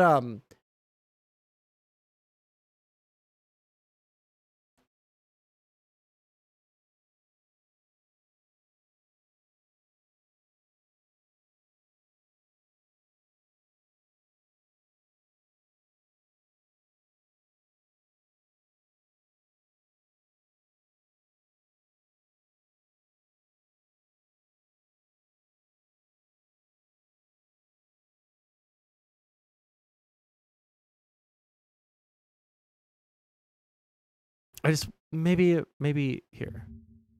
Let's see what this says. Okay, yeah. So they don't give any like full information about what the content of their stuff is. That's like, I feel like people should do that.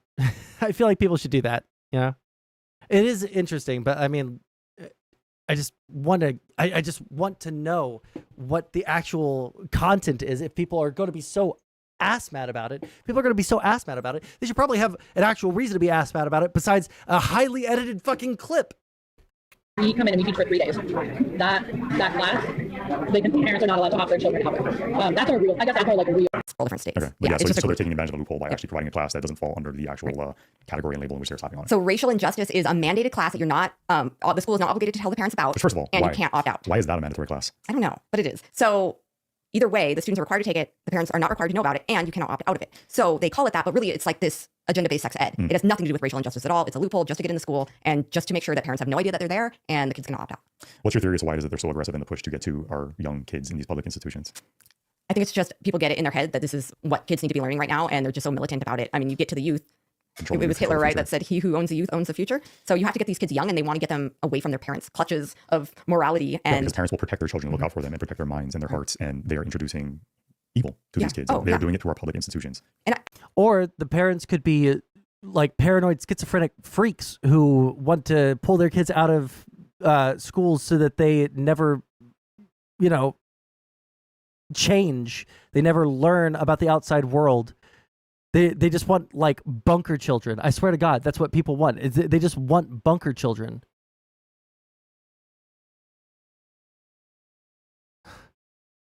And they'll say like, oh, we're talking about consent and we're talking about gender. You're talking about a whole lot more than that. There's nothing wrong with talking about consent. Sorry, that's not what it's about at all. Right. It's about introducing these very sexually explicit concepts to children at a very early age because you were trying to hypersexualize them. I mean, Why are we sexualizing children? Why are we sexualizing our children? Why are we so hell-bent on it if you're these people? It's the same thing. That goes hand in hand with this new MAPS agenda that's being pushed out to try to normalize pedophilia. It goes hand in hand because if you have a child, nobody is doing that. I'm sorry. I looked away for 2 seconds. They start talking about pedophilia and they're trying to normalize that. Nobody is trying to do that. I'm sorry. There's like, I have never run across so many people unironically advocating for things that are insane. Monarchy, anarcho-capitalism, communism, all sorts of fucking extreme ideologies. I've seen people in the wild say that like helicopter gender is totally valid. You know what I have never seen in my entire fucking life? Ever? Not once? I have never once in my entire fucking life seen anybody positively speak of MAPS. I've never seen anybody say anything good about like the or like even think that a push to normalize pedophilia is real. It's just not real.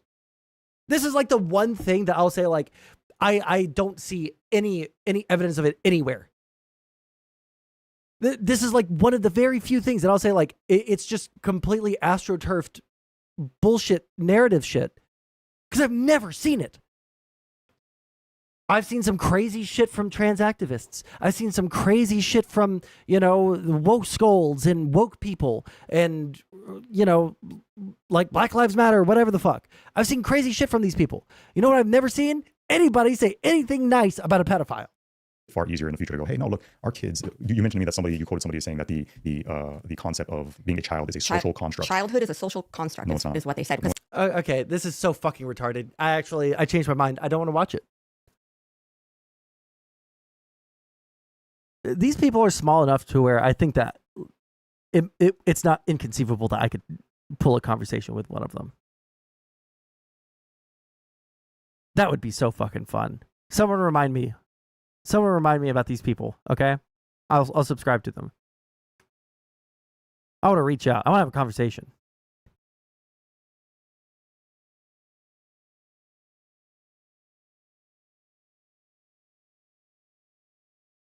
Childhood is a social construct. I mean, by like technical, but it's not worth ever saying that, okay? Like, the only reason to like point out like, this is a social construct is to like intellectually masturbate about philosophy that you know and other people don't know. I mean, it's true, but it's not worth talking about. Happening right now on Capitol Hill, explosive testimony underway at a House hearing on the Biden family's alleged influence peddling. Oh, they had an open door meeting now without Hunter Biden there? That's interesting. First son, Hunter, was invited to testify publicly, something he himself has called for many times. He said he wanted to testify publicly. But when the hearing started, his chair was empty. Hello, everyone. This is Outnumbered. Sorry, I'm Kaylee. I was responding to DMs. Hunter was invited to testify publicly, something he himself has called for many times. He said he wanted to testify publicly. But when the hearing started, his chair was empty. Hello, everyone. This is Outnumbered. I'm Kaylee McEnany, here with my co-host, Emily Campagno. Also joining us, Fox and Friends co-host. What else do they have to talk about? Hasn't all of the people who have said anything about Hunter Biden been completely disgraced and the Republicans who brought them up humiliated? Do they have any witnesses that allege any wrongdoing still? Host Ainsley Earhart, president of KA Consulting, Fox News contributor, and former senior counselor to President Trump, Kellyanne Conway, and Fox News contributor Joe Concha. But first, let's go live to David Spunt with more details. David. Hi, Kaylee. Republicans insist that this hearing that's been going on for... Man, I need to not make fun of people's looks, but I swear to God, like, every single fucking Fox host and anchor looks like an Oblivion character. Like, do they not look like someone that was made in the Oblivion character creator? Every single one of them?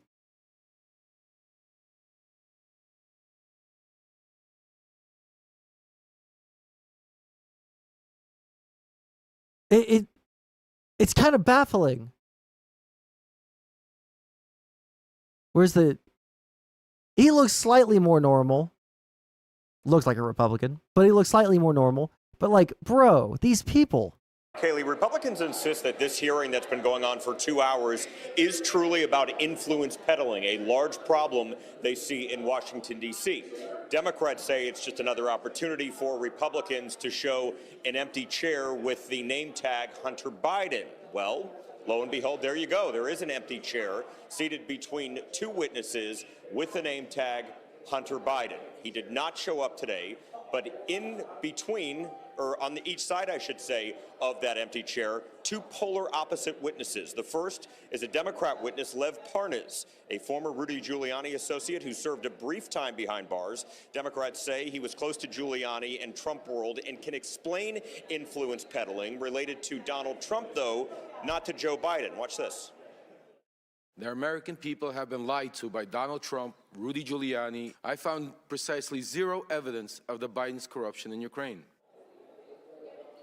Republicans have Tony Bobolinsky in the room today. He's the former Hunter Biden business associate. He said he met with Joe Biden, Hunter Biden, and Jim Biden. He says, full stop, Joe Biden is the brand, and the Biden family made its living off influence peddling. Joe Biden was more than a participant in and a beneficiary of his family's business. He was an active, aware enabler. Also in attendance today, Kaylee, Jason Galanis, a former Hunter business associate who's serving 14 years behind bars in federal prison for securities fraud. He's sitting in prison for scamming workers' pensions. I mean, how low can you get? Is that guy? Wait, hold on. I know he's a white guy with dark hair and a beard that's graying, but I don't think that this guy is Hunter Biden. So I don't know what evidence that is against the Bidens. He might look in the same genre of human being as Hunter Biden, but just because someone has the vague visage, if you squint and turn your head sideways, you can kind of see Hunter Biden, but that's not Hunter Biden on the screen right now, guys. Just so you guys know, what the fuck does that have to do with anything?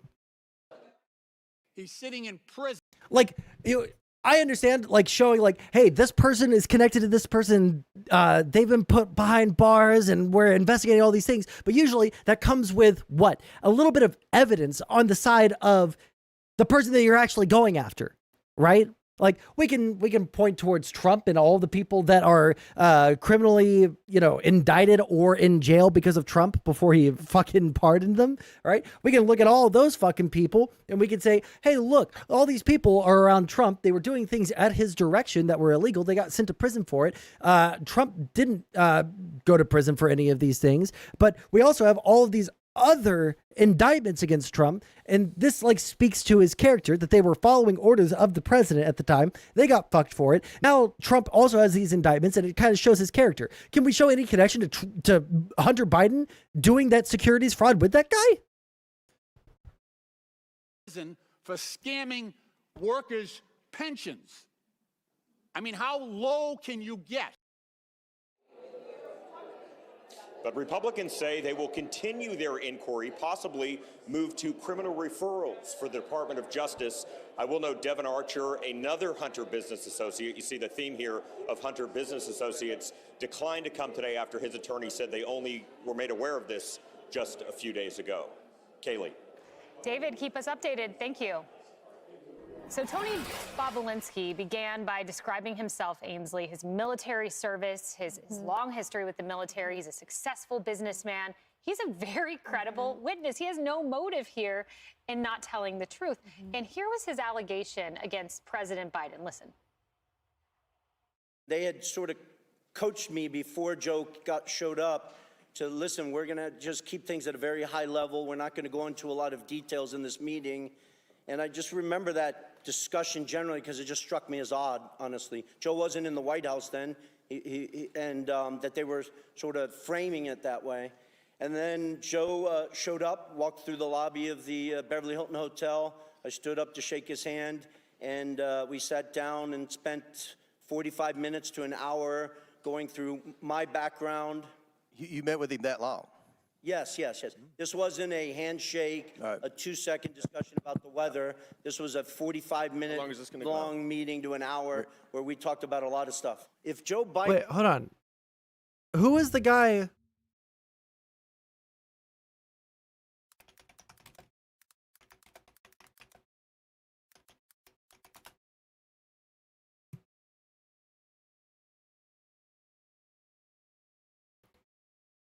No, I did not mean fishing. Oh, that was Devin Archer. Okay.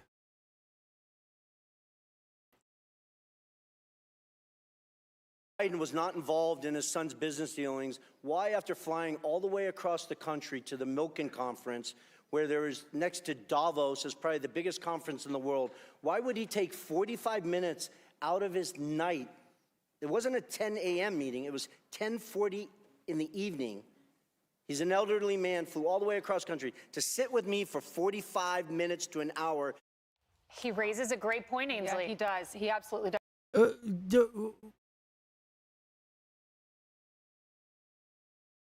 I'm sorry. Am I retarded? Can someone please tell me? Am I retarded? Was there any allegation of illegality there?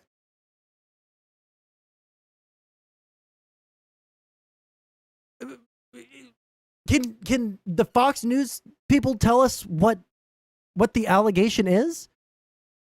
Could they play the clip for like 20 more seconds so that we know why this is bad? Does have so many questions like he does. Like, fuck, with the Trump indictments, they're like, this is what Trump said. This is why it's bad.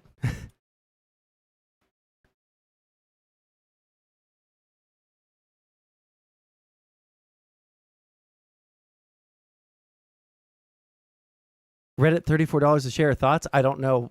I have no thoughts on that. He does. Why? This is what I wrote down this morning. Why would Biden care about this prosecutor getting fired in Ukraine? Why would his son be on the board of Burisma when he's addicted to drugs?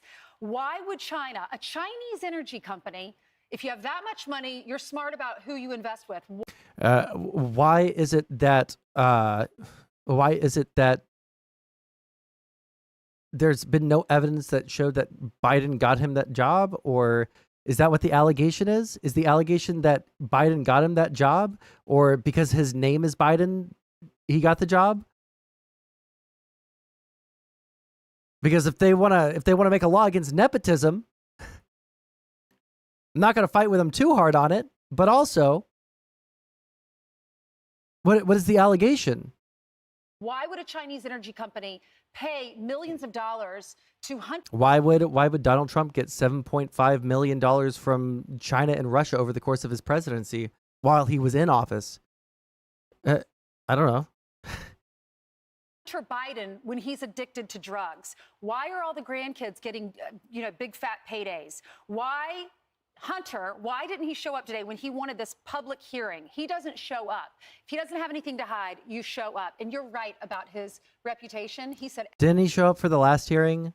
That was supposed to be an open door hearing, but the night before they were informed that their star credible, witness against the Bidens turned out to literally be an actual fucking literal Russian agent, a literal, not figurative, not tangentially related to the Russian government, a literal paid for by the Russian government agent. Every man in his immediate family is served in the military.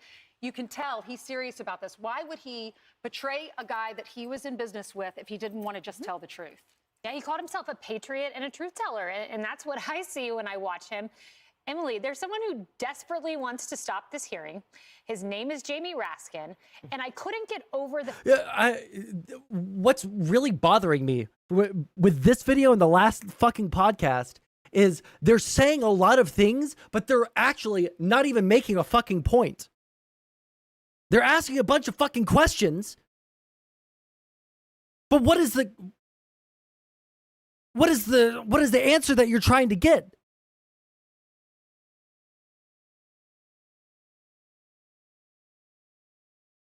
Do the questions even like lead you to that answer?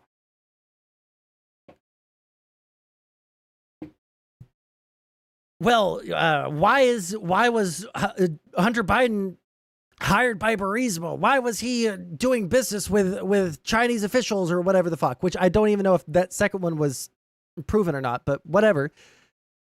Even if it was, what is the allegation? Can someone please give me what the fucking allegation? They were influence peddling? He wasn't elected in office.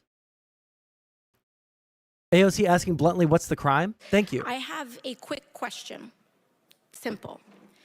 Is it your testimony today that you personally witnessed President Joe Biden commit a crime? I believe the fact that he was sitting with me while I was putting together a business deal. Did you witness? Oh, he's trying to weasel out of it. He's trying to weasel out of it, guys. I want to see this guy's finances, guys. Does the president commit a crime? Is it your testimony today? Yes. And what crime have you witnessed? How much time do I have to go through it? It is simple. You name the crime.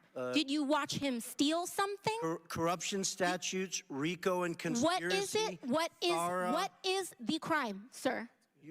Specifically.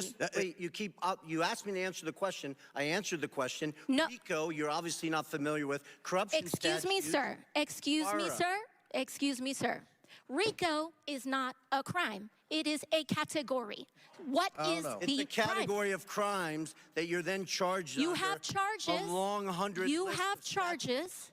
Sir, please want me to name the exact statute under RICO? Yes. Well, it's funny. In this committee room, everyone's not here. There's over 18 All right, sir. I reclaim my time. lawyers that went to law school. I I'll leave reclaim it my up time. to you guys Okay, to thank define you, the sir. I statute reclaim my under time. RICO. Clearly, what we are seeing here today is a continuation of the 15-month saga of the Republican majority lost in the desert. Impeachment 101. The majority party, or whomever is raising impeachment, must accuse the president of a high crime, a specific high crime or misdemeanor. I would like to submit to the record HRES 918, the House resolution to open this impeachment inquiry. Without objection to order. This resolution does not outline a high crime or misdemeanor. It's not here. Now, when we compare the chairman's opening from his previous opening, he's talking about Ukraine and Burisma and all of this. This entire inquiry is based on a blockbuster piece of information that was in a classified SCIF room. And inside that room was a document alleging President Biden directly of a $10 million bribery scheme, a $10 million bribery scheme, extremely serious. What happened? What happened a month ago, Mr. Chairman? That document, the FBI arrested the person who offered those allegations for falsifying his testimony to the FBI. This entire impeachment inquiry is based on an actual, provable individual who has lied. Now, responsible leadership would withdraw an inquiry based on that. Withdraw it. Instead, what we are seeing is that this committee was warned about the falsehoods of these allegations long before that, warned by Trump's Secretary of State Mike Pompeo, and yet they proceeded anyway. The chairman proceeded anyway. This committee was warned by Rudy Giuliani associate right here, Lev Parnas, after that document about the falsehoods of this. Then held hearings where your own expert witnesses said that there was no grounds for impeachment, and you proceeded anyway. And finally, as if none of this was enough, the FBI arrested the individual who was the source of the entire, to quote the chairman, heart of the matter, to launch this impeachment inquiry, and proceeded anyway. At this point, the story... To quote the chairman, he was the heart of the inquiry, and it was proven that he falsified... AOC is sort of insufferable.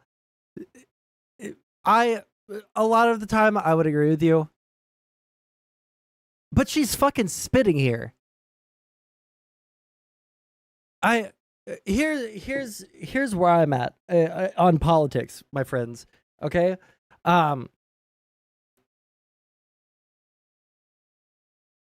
There has been so much more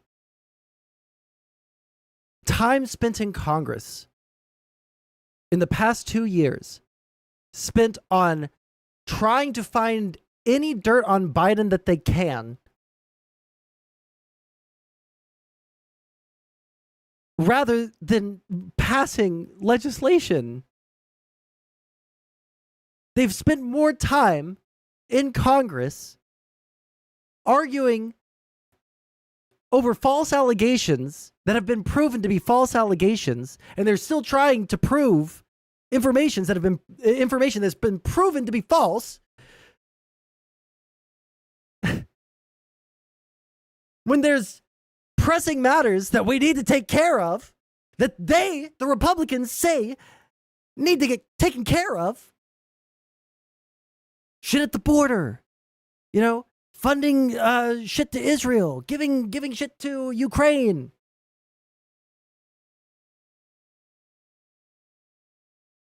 Our border, which is like the Republicans' biggest boogeyman in the entire fucking world.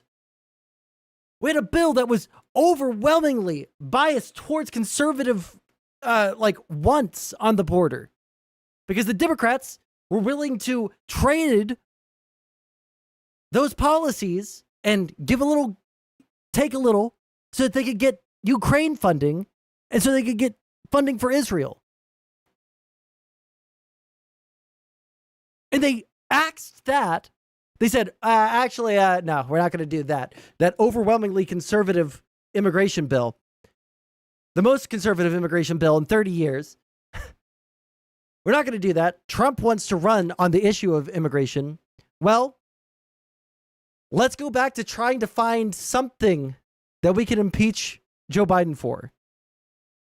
Even though the guy that was the heart of the matter was proven to be a literal Russian asset. Bro. Is not the fact that the basis of this impeachment inquiry is wrong. The story is why it's proceeding anyway. Why is this committee proceeding based on false charges? And by the way, no charges. I have yet to hear in the chairman's opening the allegation that they are specifically charging the president of the United States with. I'm hearing about Biden family. I'm hearing about this and that. I am not hearing the specific allegation by this committee. What is it? It's not here. And that is the problem. The story is when this committee knew that they were... I think that the Republicans are just really horny, and they just wanted an excuse to show Hunter Biden's cock on the House floor. Working with falsified evidence. That's the story. And with that, I yield back. I thought many people, not just Republicans, were getting opposed to funding Ukrainian aid anyways nowadays. Well, overwhelmingly, now the polling on this might have shifted since last time I looked at it, but people support Ukraine, and they want there to be funding for Ukraine. There is literally no downside to giving aid to Ukraine, because it's not like we're giving them stacks of cash. We're giving them munitions. And we're giving them munitions that we were going to have to explode because they were going to expire. And it costs more to detonate them in a safe way here in the United States than it does to ship them over to Ukraine to defend their own territory. So while the dollar amount in the munitions is in the millions, the actual amount of money that we're spending there is zero. We're actually saving money because the amount of aid that we're giving them, that being in munitions, all of those munitions would just be put in a bunker and in a controlled setting detonated here in the United States. There is literally zero downside. There is literally zero downside to sending munitions to Ukraine. Outside of the policy level and the argument over how much it costs, it's also the moral thing to do. It's also in our national security interests.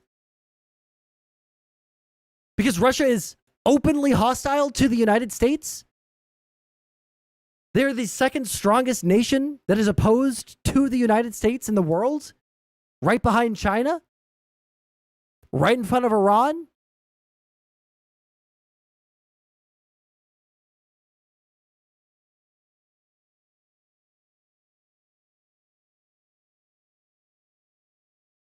The only reason we're not sending funding to Ukraine, I say the only reason. There's several reasons, but they're all stupid. They're all literally, they're not based in any truth.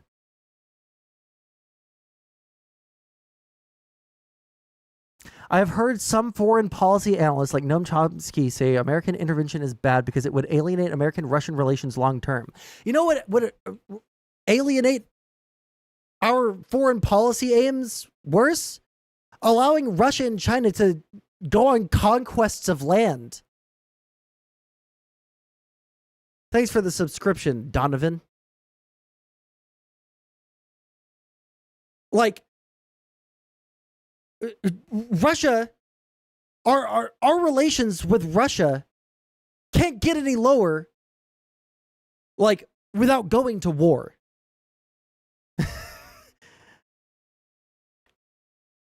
Russia is actively fucking with the United States political system. Fuck, I heard, I listened to Destiny's stream. Let me see, Russian bot farms. There's an article that he was reading. Hold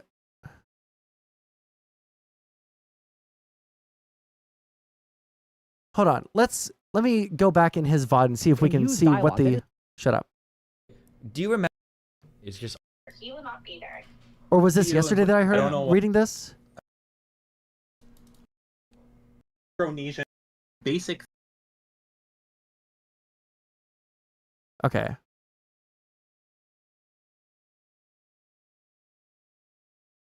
I must have heard him reading this yesterday. Where is his channel? Let me see if I can find the name of the article that he was reading. One sec. Because it's just like, it is so unbelievable. No, I know where it was. He was reading it in an article or in a video. Hold on, videos. Cyber weapons get exposed. Seeing the types of posts that Russians make.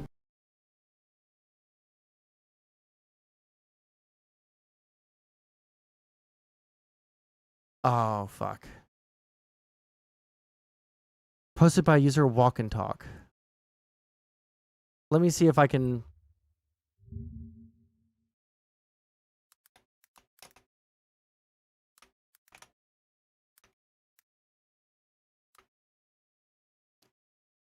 Where is it?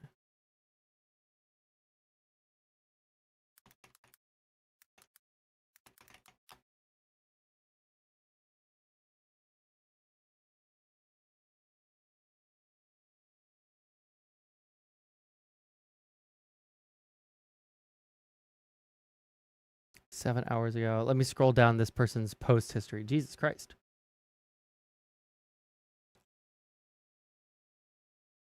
Scroll down to a couple of days ago.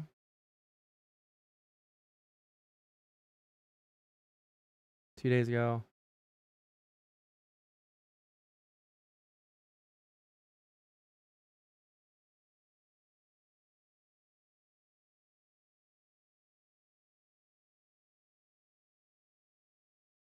Okay, here is the post.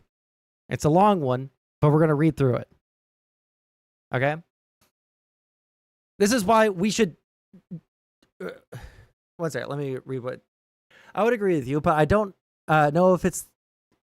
I don't know if it's that Republicans don't want to fund Ukraine despite Biden as much as it is a strategic concern, and some progressives in Congress agree. I disagree with the progressives on a lot of things. The progressives have absolutely dog shit fucking foreign policy. I don't know what strategic concern there would be except for allowing Russia to do what they want.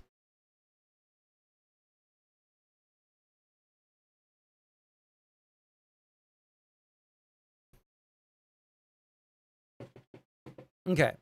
You're being targeted by disinformation networks that are vastly more effective than you realize, and they're making you more hateful and depressed.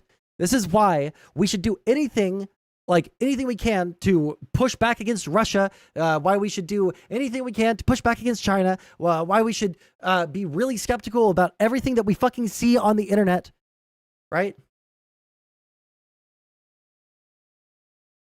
I agree with you on this policy, but not you thinking it's a Biden spite and not a foreign policy concern.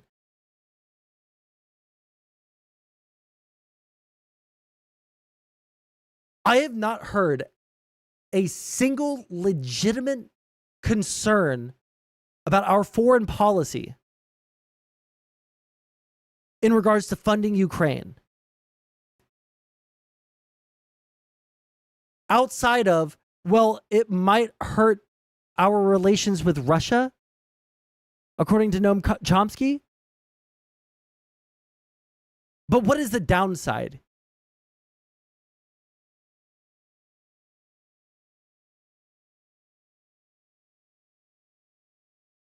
And the Biden spite is absolutely true, because they were about to pass a bill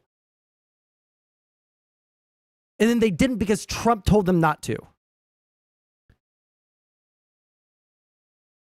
Don't want America to be influential on the world stage? Well, those people should shut the fuck up. I don't care what they think. If they don't want us to be influential on the world stage, then they hate America. I love America. I want us to be influential on the world stage. We are influential on the world stage. We have the strongest fucking military the world has ever fucking seen. We have the biggest economy that the world has ever fucking seen. We have the best tech of any fucking country in the entire fucking world in the history of the human race in terms of almost any metric, in terms of like the power of a nation in human history. The United States is on top and has been for a long time. We are influential on the world stage. We have our responsibility to stand up for things that are right, to stand up for things that affect us here at home, like our foreign policy. Not make eagles fly over the screen. Like, listen, the more I learn about stuff, and the less susceptible I am to propaganda, the more I get. See you later, Ben. The more of an America simp I become, the more I learn how to parse information and to see what is a narrative-driven article, or what is like mostly fact, or like learn how to discern fact from fiction. The more I just think like, damn, the United States is actually like the good guy in like 90% of the situations, or 95% of the situation. Well, let's say 90. Let's say 90, 87. Yeah. Overwhelmingly, the things that we're doing are the right thing, or intended as the right thing. Okay, this better be a quick meme. I love America.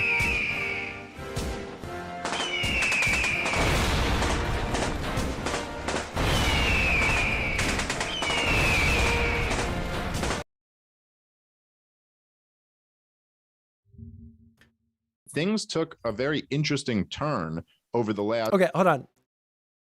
Okay, we'll watch this. What's going on in Ukraine? How old is this? A year ago. Okay, so I'm probably caught up on what he's talking about here. Just couple days, and it's really something if you follow at all the coverage of this in the corporate press, and then follow kind of like, you know, some good actual journalists of what's going on there, because this seems to have not really made much major news in America. And you would think, since everybody's changing their, you know, profile picture to Ukrainian flags and all of this, and this is like the #1 story now for about a month, that this would at least be somewhat of a story. And that is that this Zelensky character and the government of Ukraine seems to have gone what can only be described as full authoritarian.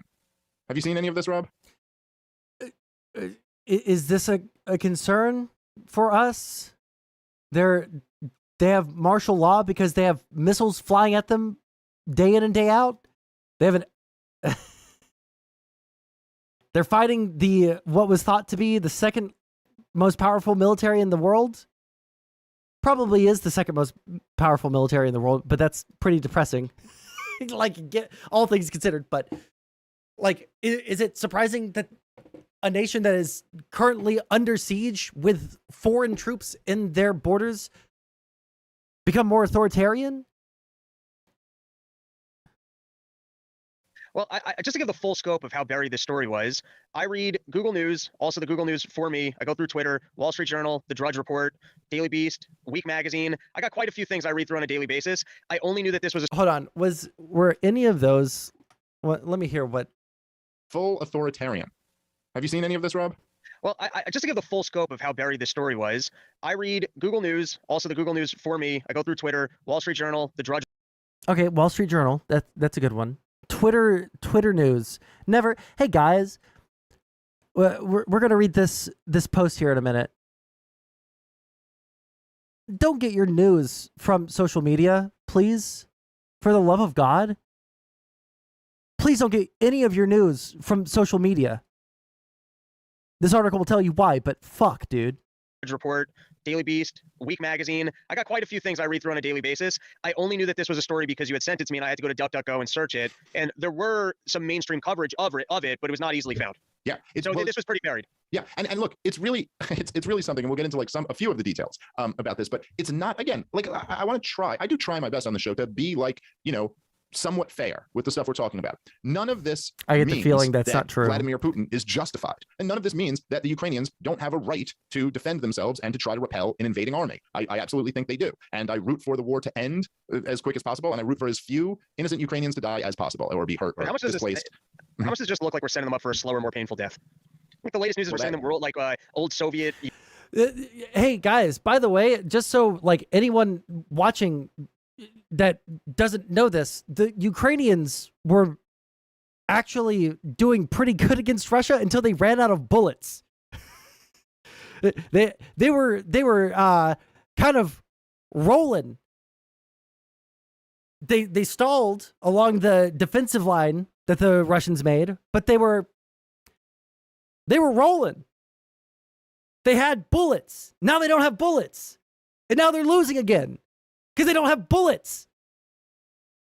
Union anti-missile defense systems. Well, this was an argument that the great Colonel Douglas MacGregor was making since the beginning of this war. That he was like, look, if you have a war where the Ukrainians can't win, a war against Russia, and you're not prepared, and he doesn't look at this like a libertarian ideologue like I am. He's not like an anti-war activist. He's a colonel, He's like looking at this like a military man. He's not like, this is immoral for us to get involved in this war. He's just like analyzing this. And he goes, look, if you have a war with Ukraine and Russia, and Ukraine can't win, and the United States of America, you're not willing to enter this war on behalf of Ukraine, then just encouraging them to fight and just sending them weapons and this stuff, this might just be like prolonging and extending this battle that they're doomed to lose. So you might just be creating a situation where just if they want to fight for their country, as long as the Ukrainians want to fight, they have the right to fight.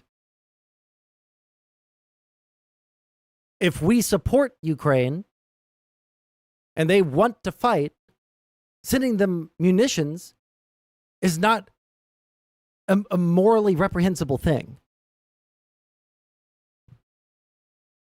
far more Ukrainians are going to die than would have if you weren't encouraging them to fight and sending them weapons. And it's an interesting point that whether you agree with it completely or not is certainly worth thinking about. But look, you can say that, Vladimir Putin is wrong and you hope Ukraine wins the war and that Ukraine has every right to defend themselves and all of this stuff. But if you're talking about this situation and everyone's going to be putting Ukrainian flags up in their profile pictures, and even more than that, the fact that the mindless, idiotic talking point that is just repeated over and over again is how Ukraine is a democracy, then Ukraine represents freedom, and Vladimir Putin represents authoritarianism. Because it's a level one, engagement with the topic from someone that broadly doesn't like Russia going in and fucking murdering a bunch of Ukrainians and taking their fucking land, right? It's a level one engagement, but that's not what the reasons why we're doing it. We're not doing it because Ukraine is a democracy and it's like a shining beacon of morality over in the fucking Eastern Europe. We're doing it because Ukraine and the United States, we've been working together for a long time. We had tons of treaties with them. They've been working very closely with us. Russia invades them. And then we're going to give them fucking weapons because Russia is also our enemy. This is who he's citing.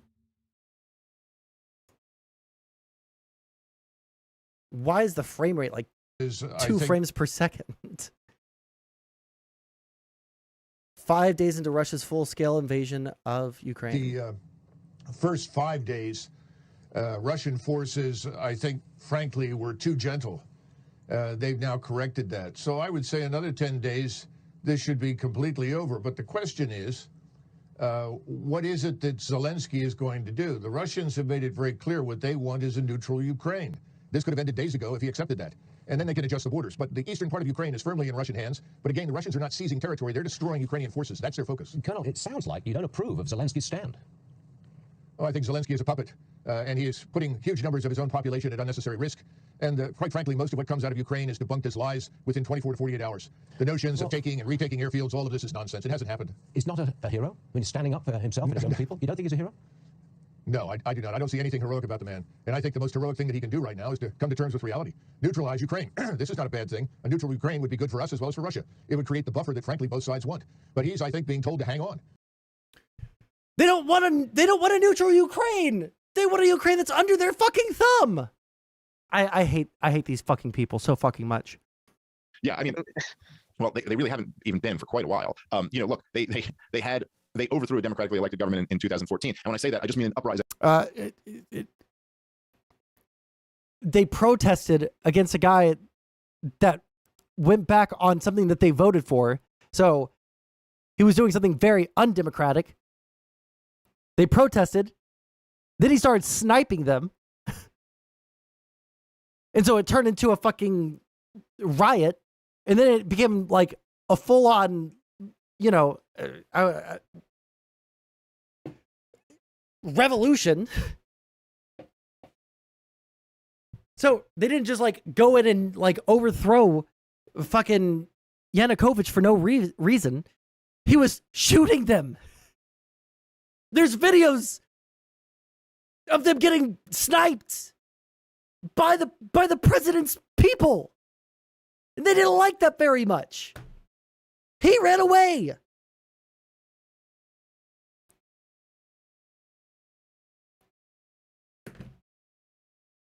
Of regular Ukrainian people, like Secretary of State John Kerry and Victoria Nuland and George Soros. Just like regular Ukrainians. Oh, George Soros. But they overthrew a democratically elected government in 2014. There's no disputing that. So I don't know how many points you get to be a democracy if you overthrew a democratically elected government this decade. Watching him react to,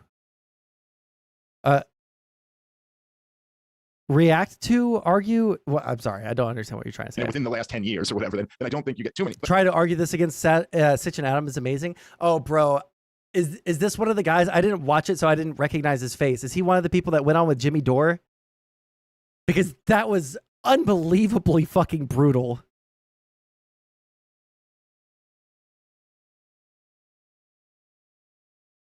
But just over the last few days, President Zelensky has officially banned his rival political party. He has absorbed several media outlets under state control. Oh, wasn't that political party literally like a Russian, like pro-Russian party that was like trying to like end the war and become a satellite state of Russia again? Okay. And has been imprisoning political opponents, which he's already been doing before this war, but doing even more so, even more of that. I mean, okay, now that doesn't. And even if all of that is true, let's assume that everything that he says there is true, which it's not, but let's assume everything that he's saying is there true. It's just like a horribly corrupt, anti-democratic place. I'm still not hearing an argument for why we shouldn't be sending munitions to Ukraine to fight against Russia, the second strongest enemy that we have. Not hearing a good argument for that.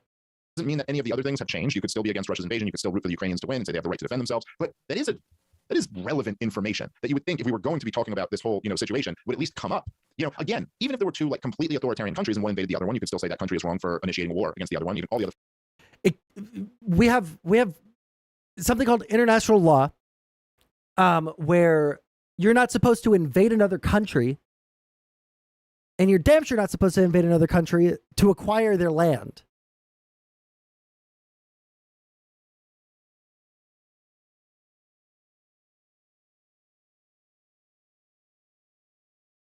Like, again, even if there were two like completely authoritarian countries and one invaded the other one, you could still say that country is wrong for initiating a war against the other one. Even all the other factors, putting all of that aside for a second. But this really does just poke not a little bit of a hole, but it just, explodes. It just demolishes the argument of like, well, but Ukraine is this free democracy and but that's again, like, it's not the argument. Russia is this authoritarian country. It's like, no. Like, this guy is clearly going full authoritarian, and none of this stuff is like, oh, this is necessary for the war effort. In fact, his rival political party there, they were opposed to Russia as well, and they condemned the Russian invasion. No, they were. They might have condemned the invasion, but they were pro-Russia. Certainly, I think we're not as pro-West. Iraq has entered the chat. Hey, say what you will about foreign policy blunders from previous administrations in the United States, okay? We never tried to annex anything. Okay? We never tried to take any land. All right? The Iraq War, not a good thing. But just because the United States has done something bad in the past does not mean that we're doing something bad now.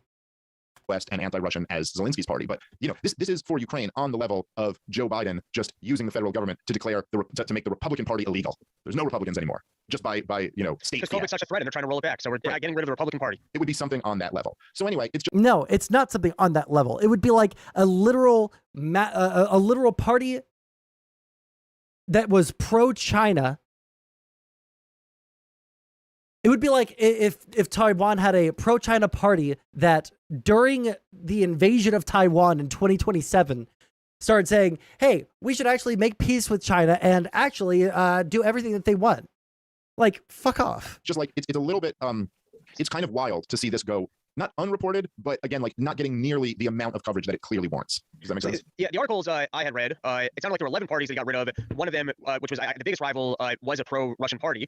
However, and I understand like the idea of martial law or like that side is more in line with the invading country. But if I don't know when the next two elections, but if in the next election everyone voted for that party, which also like think about this, like if you're a lawmaker in a country, you're going to be given access to sensitive information that the public wouldn't be able to see. And if one of the parties in your government is actively pro the country that is invading and killing your people,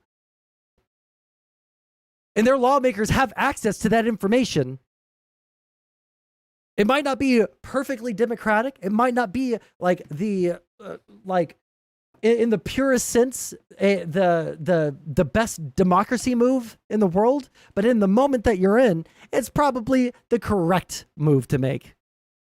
which is basically a, hey, let's not be at war with Russia, then that's still a democratic process. Like to remove that other option from the table. You're not a democracy anymore. I'm not just championing that democracy is the greatest thing ever, but the people who are supporting this war are saying that. So, okay, even if you're going to claim that they're a pro-Russia party, which I don't know if that's completely accurate, they certainly were more. That was the harshest claim, but right. even that, that's still an element of democracy that people might go, I'd actually prefer the pro-Russian party because maybe they'll side with Russia and work this out. Yes, that's a good point. As an option. Yes, so if, let's say, hypothetically, they were a pro-Russia party and Ukraine is so against Russia, well, then okay, so no problem. So then they won't vote for that party, right? So what's the issue? And I think the more that you learn about the situation in Ukraine, the more you realize that it's kind of like a very similar thing with a lot of countries, maybe even our own country, that there are different groups within these countries who are so radically opposed to each other that it probably doesn't really make sense that they're all one country. And the truth is that since 2014, the conflicts between the Donbass region there in the east of the country and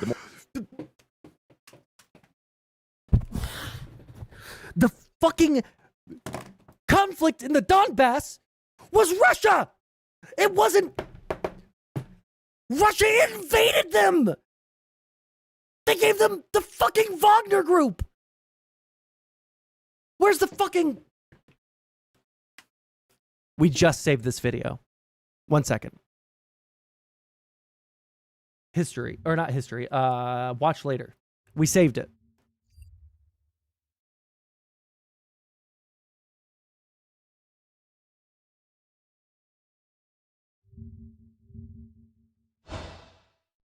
Russian President Vladimir Putin has disclosed details of Russia's annexation of Crimea in a new documentary which will be broadcast on Russian television.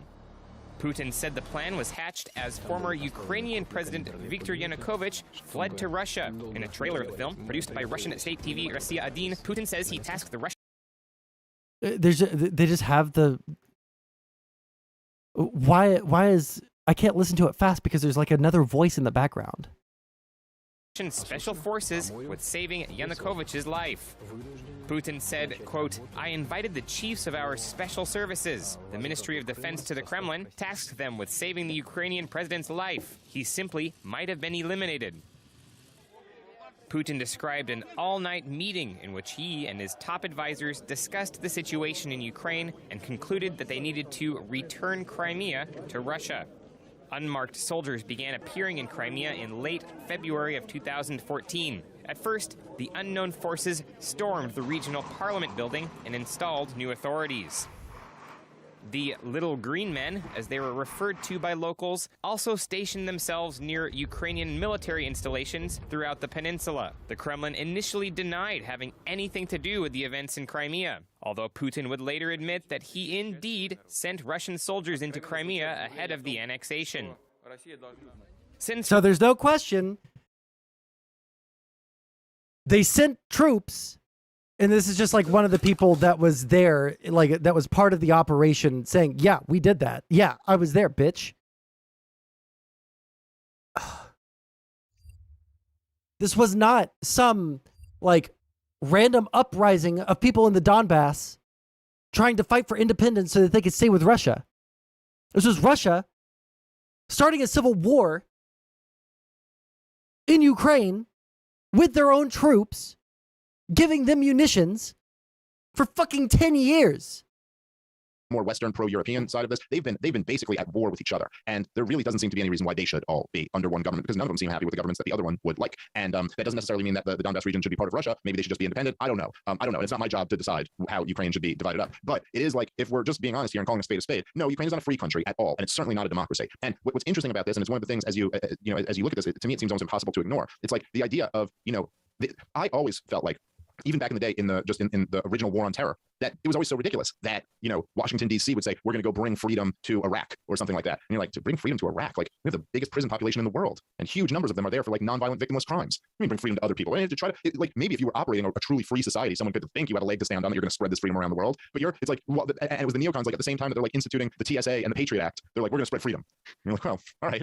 In the only area that you actually have control over, you're cracking down on freedom, But this is like, after the last 2 years, the idea that Washington, D.C., that the group of lawyers in D.C. That are politicians are going to say, hey, we're really concerned with protecting freedom. Excuse me? I mean, if it wasn't for like a narrative. Okay, so this didn't like lay out any of the things that, any of the reasons why we should. It was like a straw man of what it means to support Ukraine. Got it. All right. You're being targeted by disinformation networks that are vastly more effective than you realize, and they're making you more hateful and depressed. TLDR. You know that Russia and other governments try to manipulate people online, but you almost certainly don't know just how effectively orchestrated influence networks are using social media platforms to make you individually angry, depressed, and hateful towards each other. Let's make this a little bit bigger.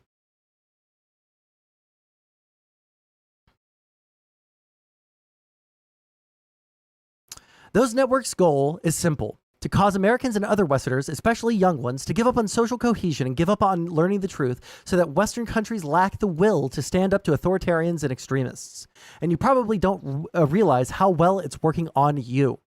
This is a long post, but I wrote it because this problem is real, and it's much scarier than you think. How Russian networks fuel racial and gender wars to make Americans fight one another. In September 2018, a video went viral after being posted by In the Now, a social media news channel. It featured a feminist activist pouring bleach on a male subway passenger for manspreading. It got instant attention with millions of views and wide social media outrage. Reddit users wrote that it had turned them against feminism. Let's see if the links still work.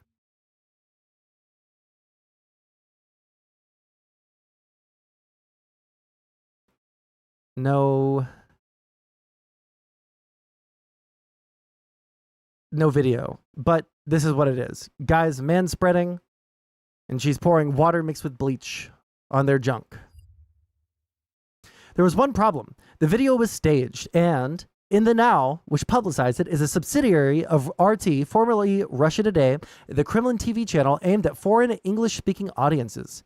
As an MIT study found in 2019, Russia's online influence networks reached 140 million Americans every month, the majority of U.S. social media users. Russia began using troll farms a decade ago to incite gender and racial divisions in the United States. In 2013, Yevgeny Prigozhin, I don't know if you guys know who that is, but he's the guy that was the leader of the Wagner Group, a mercenary group that is basically controlled by the Kremlin through Prigozhin until it wasn't.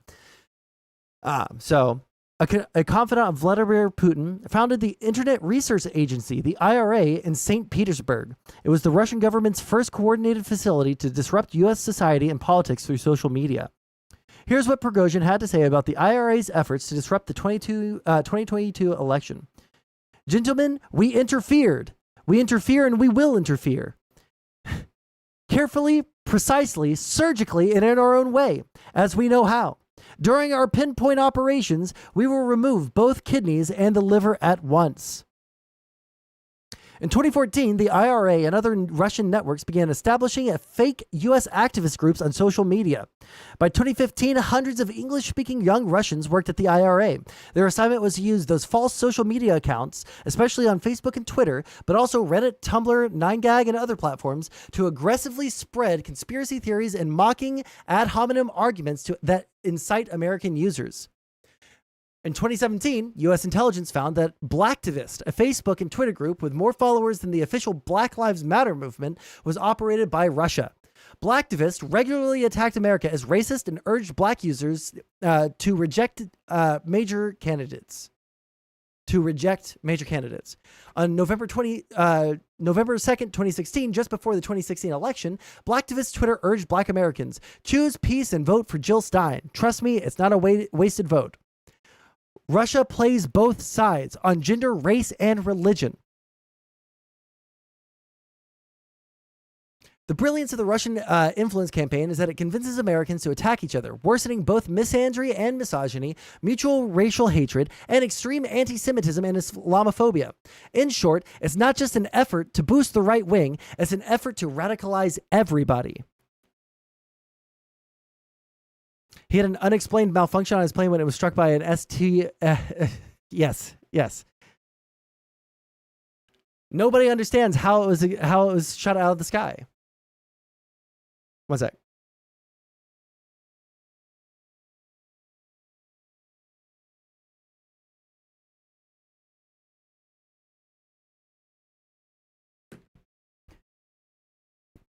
Russia uses its trolling networks to aggressively attack men. According to MIT, in 2019, the most popular black-oriented Facebook page was the charmingly named "My Baby Daddy Ain't Shit."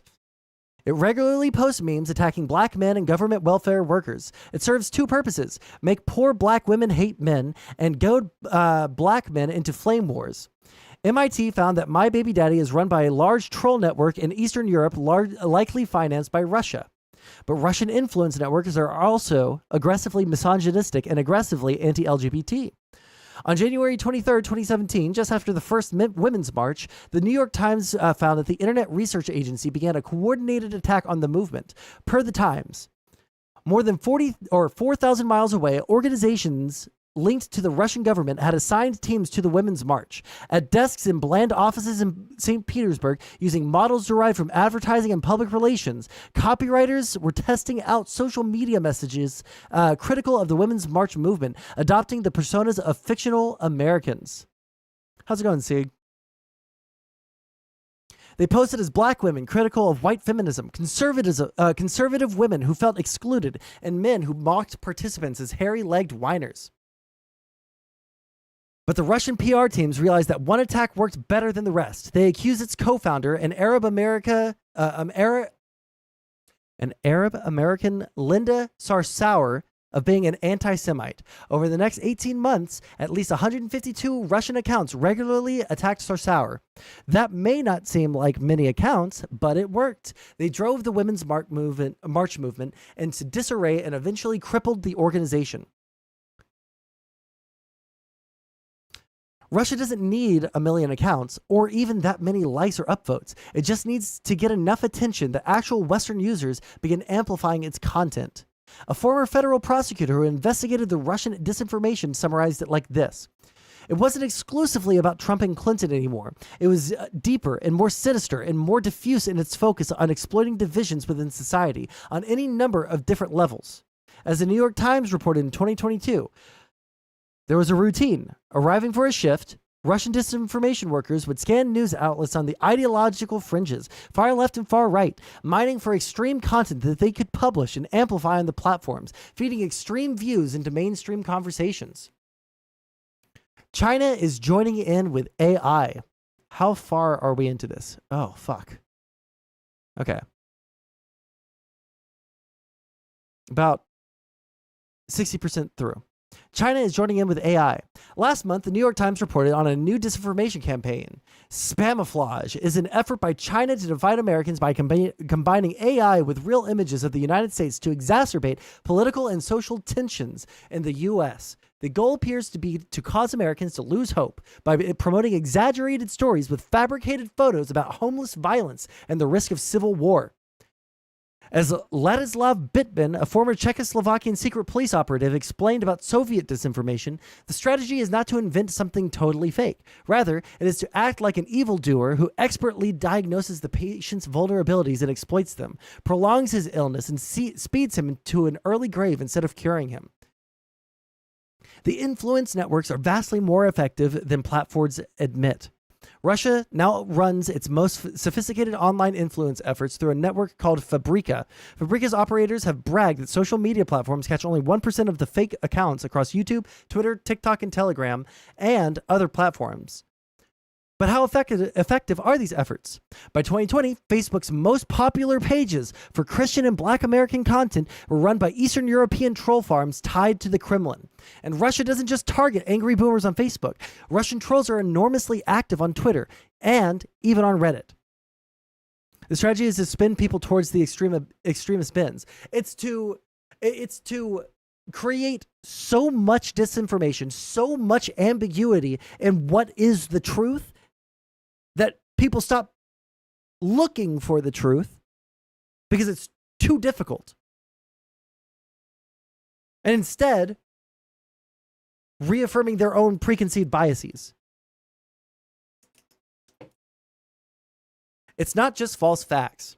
The term disinformation undersells the problem because much of Russia's social media activity is not trying to spread fake news. Instead, the goal is to divide and conquer by making Western audiences depressed and extreme.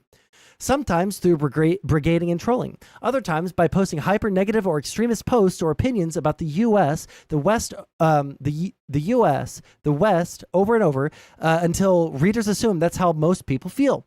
And sometimes by using trolls to disrupt threads that advance Western unity. Save this one as well. Okay, I'll check it out in a little bit. As the RAND think tank explained, the Russian strategy is volume and repetition from numerous accounts to overwhelm real social media users and create the appearance that everyone disagrees with or even hates them. And it's not just low-quality bots. Per RAND, Russian propaganda is produced in incredibly large volumes and is broadcast or otherwise distributed via a large number of channels. According to a former paid Russian internet troll, the trolls are on duty 24 hours a day in 12-hour shifts, and each has a daily quota of 135 posted comments of at least 200 characters. This is where I get my most anti-First Amendment takes from. Okay? This is where I get my most extreme anti-First Amendment takes from. I think that we should ban users from non-allied or any nation that's not, an enemy to the United States should be able to have users on their platform. But I think that Facebook, I think that Twitter, I think that all of these major, social media corporations, I'm seriously on the train of thought that we should just not allow people from like Belarus, Russia, China, Iran, North Korea, or Venezuela. Those are like the people that are actively antagonistic towards the United States. This makes me wonder, is Sondsol a fake American and he's actually a Russian psyop? Listen. I know I've said, and I should come clean. I know I've said I live in Houston, but I actually live in St. Petersburg, okay? The reason I misspeak so often, the reason I stumble through my words is because English is my actually fourth language. So what this means for you. You're being targeted by a sophisticated PR campaign meant to make you more resentful, bitter, and depressed. It's not just disinformation. It's also real-life human writers and advanced bot networks working hard to shift the conversation to the most negative and divisive topics and opinions. Hey, I appreciate it, Caleb. where was I? It's why some topics seem to go from non-issues to constant controversy and discussion with no clear reason across social media platforms. You guys ever wonder why, like, oh man, all of a sudden it feels like everybody's like freaking the fuck out about trans genocide. It feels like everybody's freaking the fuck out about trans people. It feels like everybody's freaking the fuck out about, black youth. It feels like everybody's freaking the fuck, like, where is this coming from? Why all of a sudden are people talking about this? Some people would say that it's, left-wing subversives that are trying to, indoctrinate our kids into being trans. And some people would say that it's right-wing people who are, trying to find something to galvanize their voters to vote for left-wing or right-wing people. But the reality is those two extremes in the United States do exist. And there has been evidence of those things in the United States. But overwhelmingly, it's fucking Russians and Chinese fucking nationals trying to fucking divide us. Say something in another language, omelette du fromage. So what can you do? Oh, wait, hold on. It's why some topics seem to go from non-issues to constant controversy across social media platforms. And a lot of those trolls are actual professional, quote unquote, writers whose job it is to sound real. So what can you do? To quote war games, the only winning move is to not play. The reality is that you cannot distinguish disinformation accounts from real social media users. Unless you know whom you're talking to, there's a genuine chance that the post, tweet, or comment you are reading is an attempt to manipulate you, politically or emotionally. Here are some thoughts. Don't accept facts from social media accounts you don't know. Russian, Chinese, and other manipulation efforts are not uniform. Some will make deranged claims, but others will tell half-truths. Or they'll spin facts about a complicated subject, be it the war in Ukraine or loneliness in young men, to give you a warped view of reality and spread division in the West. Resist groupthink. A key element of manipulative networks is volume. People are naturally inclined to believe statements that have broad support. When a post gets 5,000 upvotes, it's easy to think the crowd is right, but the crowd could be fake accounts. And even if they're not, the brilliance of government manipulation campaigns is that they say things people are already predisposed to think. They'll tell conservative audiences something misleading about a Democrat, or make up a lie about Republicans that catches fire on a liberal server or subreddit. Don't let social media warp your view of society. This is something that I fell into. I think the worst of it was in 2020. It wasn't just last year. I think it was 2022 when I started getting like constantly shit on by like lefties, and I started like trying to. I started doing the resist groupthink thing, right? But I was just going from one groupthink to another. And I realized that pretty quickly. And part of that was me going out and touching grass a lot more than I used to. Part of that was the gained ability from moving away from one groupthink, learning how to do some research, learning how to discern fact from fiction, et cetera, et cetera. One of those skills that I got through resisting groupthink helped me get out of the other groupthink and helped me not let social media warp my view of society. I don't believe a goddamn thing I see on Twitter.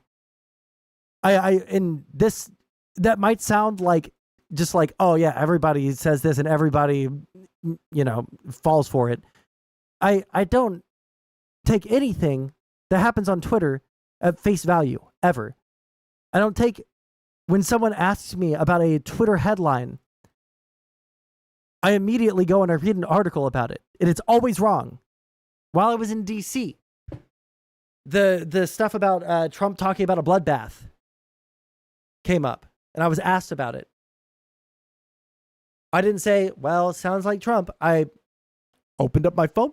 I looked up Trump bloodbath. I read the full context. I said, oh, it doesn't look like he's, advocating for political violence or anything. It doesn't look like he's advocating for political violence. It seems like he's talking about the American auto industry.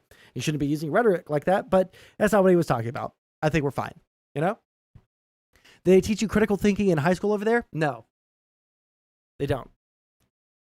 So don't let social media warp your view of society. This is harder than it seems, but you need to accept that the facts and the I don't know if this is as hard for you guys to see as it is for me, these different colors. But you need to accept that the facts and the opinions you see across social media are not reliable. If you want the news, do what everyone online says not to. Look at the serious mainstream media. It is not always right. Sometimes it screws up, but social media narratives are heavily manipulated by networks whose job it is to ensure you are deceived, angry, and divided.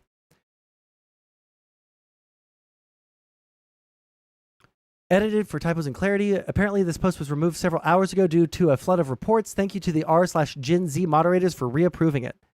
This post is not meant to suggest that r/Gen Z is uniquely or especially vulnerable, or to suggest that a lot of challenges people discuss here are not real. It's entirely the opposite. Growing loneliness, political polarization, and increasing social division along gender lines is real. The problem is that disinformation influence networks expertly and effectively hijack those conversations and use those real, serious issues to poison the conversation. This post is not about left or right. Everyone is targeted.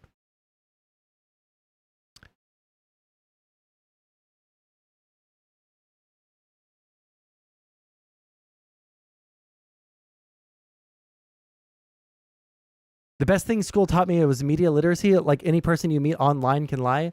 Right. But nobody, like, all the boomers told us never trust anyone that you meet online. Don't believe anything that you see on the internet. Right. But then boomers became like target number one for these things.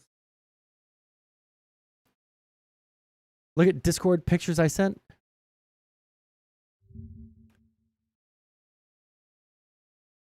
Texian, deeply concerned with warm water ports. Dig Spur. How do you do, fellow Texans? Okay, hold on. This is obviously a... Oh my God, there's so many layers. Okay, let's read here. Jason Dorman, Texit now.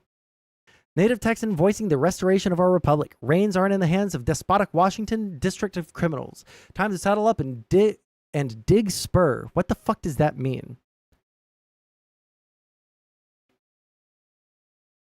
Texas is a superpower, 8th largest economy now, 50th by population in the world, a warm water port, oil, natural gas, and major tech industries, our own power grid and military as well. When the literal fuck are we waiting for? An invitation? This is obviously a Russian. Only Russia talks about the value of a warm water port.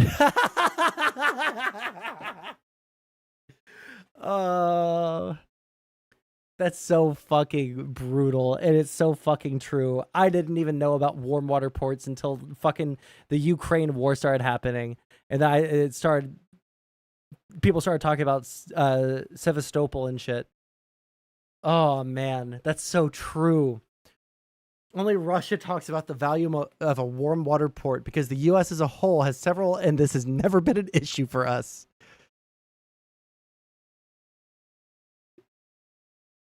Native Texian. It's Texan. How do you do, fellow Texans? That is pretty fucking brutal. Okay, last thing. Невыносимые условия. Противник уже почти создал для нас такие невыносимые условия. И он стремился навстречу Моспину, навстречу Иловайску, для того, чтобы сомкнуть клещи где-то по центральной магистрали, по единственной магистрали, по которой мы общались или сообщались с Луганском. И, следовательно, тогда с Россией, потому Конечно. что... Да, где-то отрезать нас на уровне Харциска, от Донецко-Макеевского агломерацию от сообщения с Россией. И тревога тогда... Hold on, what is this in reference to? Field commander of the DPR, okay,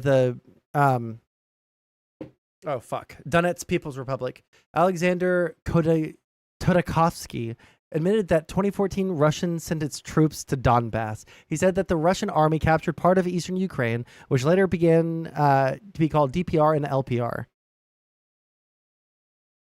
Да, просто висело в воздухе. Мы с трудом справлялись с ситуацией. So this was not the 2022 invasion. This was the 2014 invasion.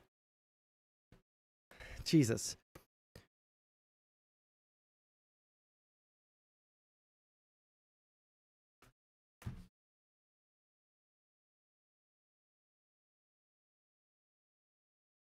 Yeah, because the U.S. coast is pretty much warm water. Well, warm water ports means like you can sail out of it at any point in the year, and I don't think that any of our ports are, like frozen over at any point during the year. I had this thought this morning: how many dating accounts are just bots or whatever? Well, a lot of them I've heard nowadays are. I wanna bookmark this.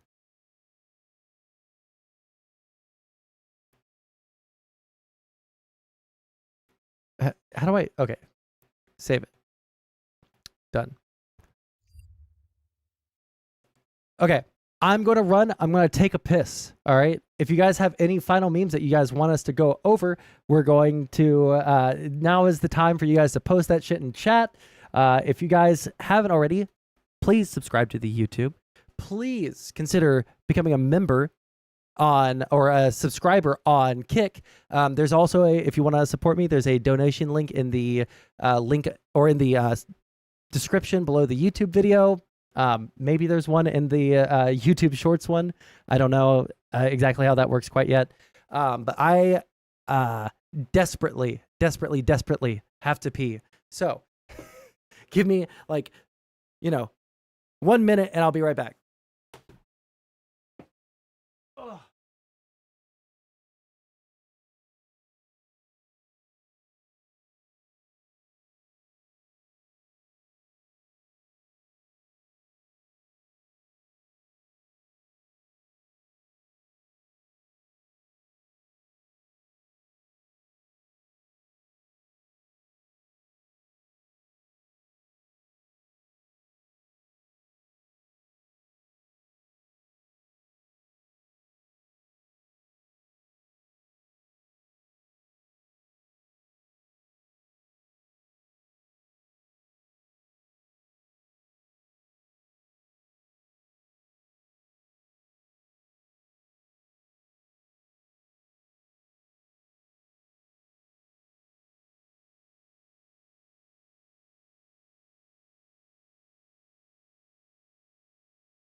Okay.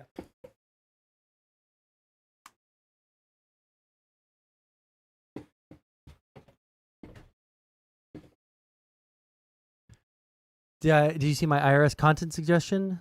Let me see.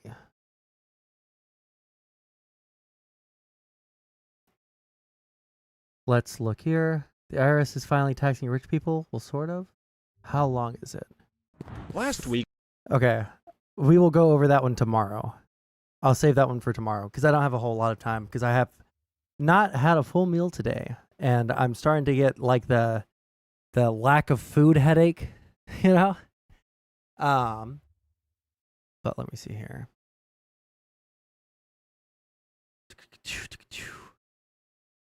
I am curious. Whoa. All right, goodbye. Ooh, can we even watch this on stream? What the fuck? It happened in Houston. Those were Kerry Birmingham's last words to his wife Patricia before he killed her with his shot. Okay. Let me just scroll through. Okay. Looks like we're not going to get killed. If we can't get to this today. Let's move to the mod. Oh, is this the can we go over it next stream? Here's my thing. On one hand, like I am very interested in watching this and I want to like sit down and go through it or watch or whatever the fuck. Either on my own time or on stream. But the problem is on stream, I don't like watching things. I don't like watching things that are like hours long. It is very rare that I'll go over anything that is over like 30 minutes. It's rare that I'll go over anything that's 30 minutes long. It's just so long. And it's not like I can add anything to this that won't be said in it, right? Because I'm going to agree with probably 90% of what, or 99%, because I'm just not as educated on Israel Palestine as Destiny is. So I'll probably just be like, oh, that was a good point there. Like we could watch it for the memes, but we can do a 1.25, but then it's hard to understand them. It's just like it's too long of a thing. I want to watch it. It's just a very long thing. I'm thinking about it, but you know, any plans to have a regular schedule in the next coming days? I am trying.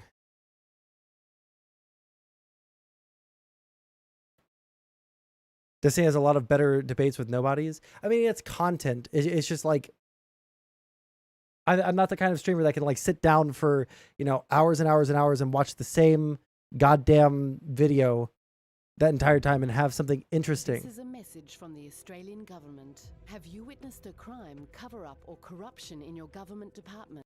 What is this?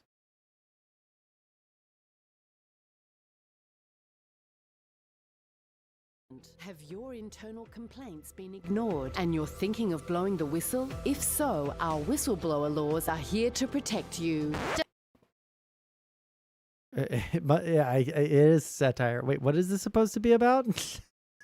Just kidding. You'll be prosecuted, bankrupted, and spend the rest of your life in jail. Lol. No, seriously, you're fucked. Like David, who blew the whistle on war crimes in Afghanistan, including the murder of children. An official inquiry confirmed the war crimes took place. The journo who published the war crimes got an OAM. The soldier who allegedly committed the war crimes got a medal. And the guy who helped reveal the war crimes, he's about to get life in jail. Cool and normal. As is Richard, who exposed how the ATO's debt collection practices were ruining people's lives. Both sought protection under our Public Interest Disclosure Act. Fools. The way the act works is simple. It doesn't. Because in the 10 years since we introduced it, the number of whistleblowers it's protected comes to approximately fuck all. And that's because whenever someone exposes our shit fuckery in the public interest, we come up with a bullshit reason to deny them protection. Take Richard. 3 inquiries confirmed his concerns. The ATO ceased the unethical practices, but we still prosecuted him for recording evidence of the misconduct before exposing it. How else was he meant to blow the whistle? He wasn't, silly. And David, we prevented him from using key evidence and witnesses to defend himself under the act because national security, thereby forcing him to plead guilty. And that is why the first person to face jail in relation to war crimes in Afghanistan isn't a war criminal, but the guy who exposed the war crimes. Some say this. Opinion on Free Assange or Snowden? I don't particularly care for either of those guys. But it's also like some people make it their entire political advocacy to advocate for them. That's super cool. I just Assange is not like this like great whistleblower that was only looking out for the interests of everybody in the country or whatever the fuck, or he was interested in exposing criminality or whatever, because he was very blatant and very honest. Probably shouldn't have been this honest, in that he wanted to, he was totally fine with dropping details on Hillary Clinton, but he didn't feel like dropping any of the dirt they had on Donald Trump.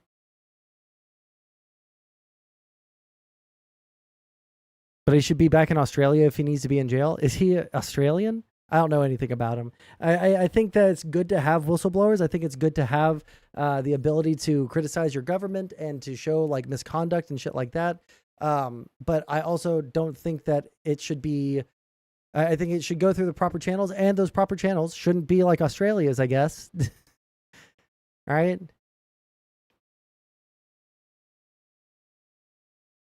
I think Snowden did some good stuff. I've just never really looked into Snowden whatsoever. Assange, I think, is a piece of shit though. And didn't he like fuck a child in Sweden? Shows our whistleblower protection laws are broken. But we say, relax. They're protecting us and our mates from whistleblowers just fine. That's why they're called whistleblower protection laws. Duh. Because remember, here at the Australian government, we're America's bitch. And that means keeping a lid on all the shitfuckery in the illegal wars we blindly follow America into. Like Afghanistan. Which explains why we're prosecuting David. And doing jack shit to bring Julian home. Because as you can see, you can't spell shitfuckery. Well, Julian Assange is a piece of shit.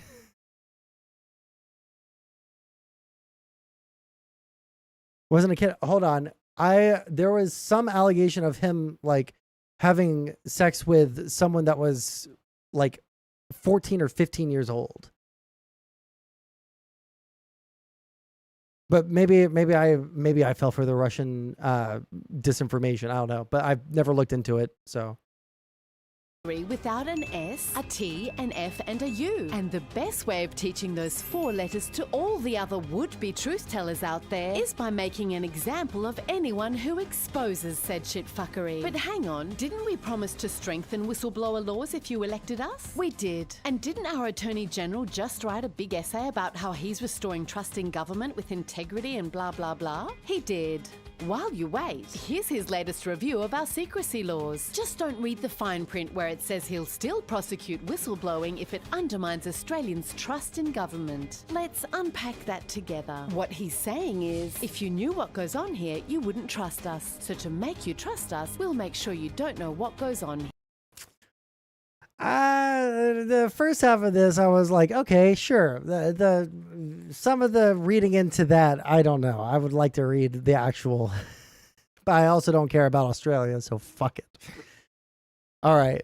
Oh, okay. Yeah, hold on. Let's watch this. Okay. All right. Goodbye, Reese. Nice to know you. You gonna meet Jesus. Those were Kerry Birmingham's last words to his wife, Patricia, before he killed her with his shotgun outside their home in Spring. In the video, you can hear he fired 3 times. Hope it was worth it. This all going down while their teenage daughter, Olivia, was at school. I lost both my parents that day. My dad died that day too. Because the person who did that to my mom and my father aren't the same person. Never tried to justify the actions of our client. But the defense wasn't about justification. It was about why he did what he did. Olivia finds her father's defense questionable at best. I don't know. That sudden passion. You have to have something. You have to have made that decision within you for a while. I feel like to do that to somebody you really, really love. Gentlemen's time's expired. Chair now recognize Mr. Goldman for 5 minutes.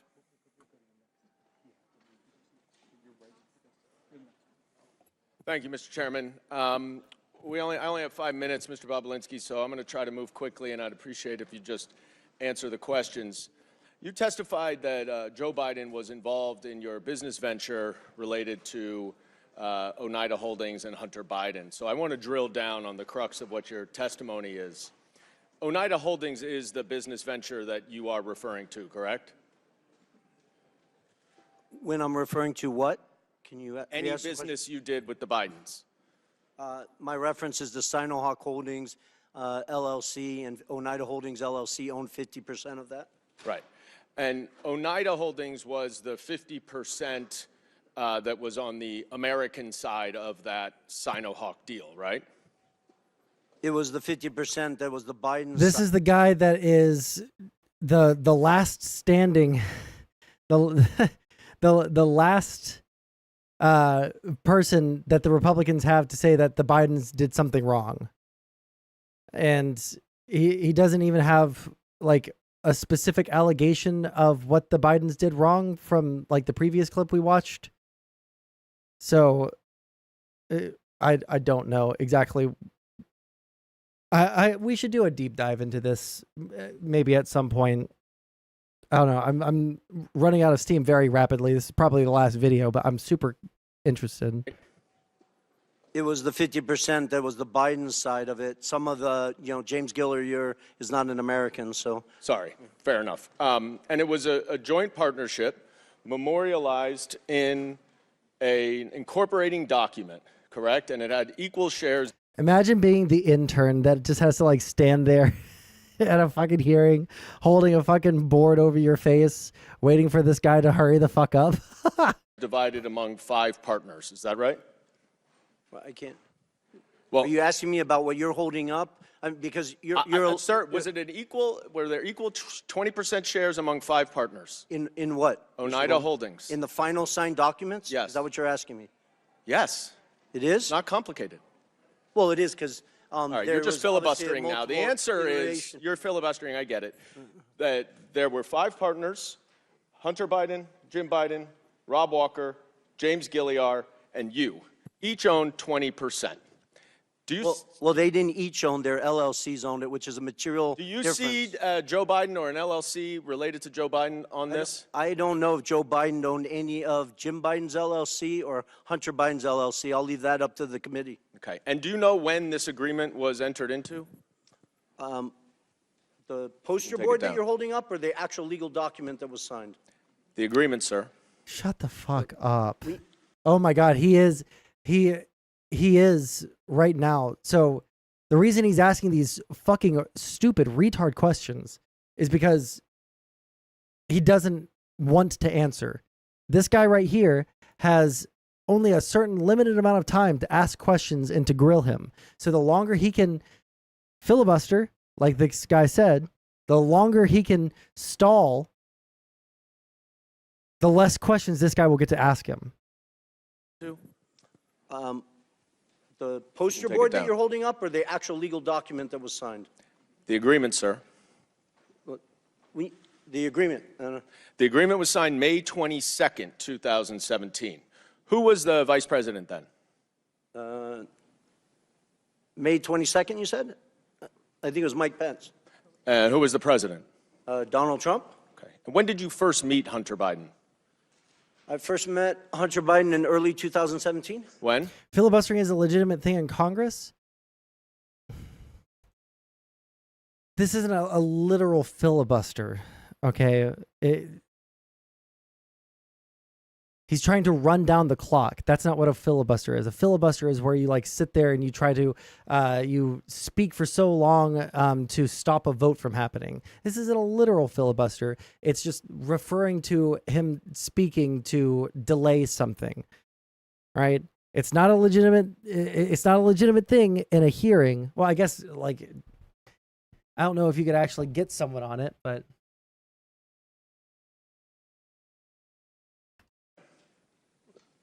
When in 2017? A day or the month? An hour Month is or good. A month? Oh my God, he's trying so hard to run down the clock. First met Hunter Biden in early 2017. When? When in 2017? A day or the an month? hour Month or is a good. month?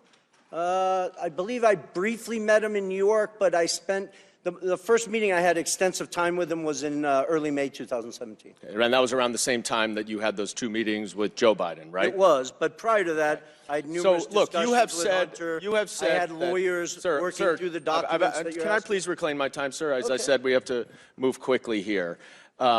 Unfortunately, in your testimony earlier today, one of my colleagues asked you about that meeting at the bar, 45 minutes to 60 minutes. And you were also asked about that in your transcribed interview, and in neither of your answers did you mention any discussion that you had at that meeting with Joe Biden about the Chinese business venture.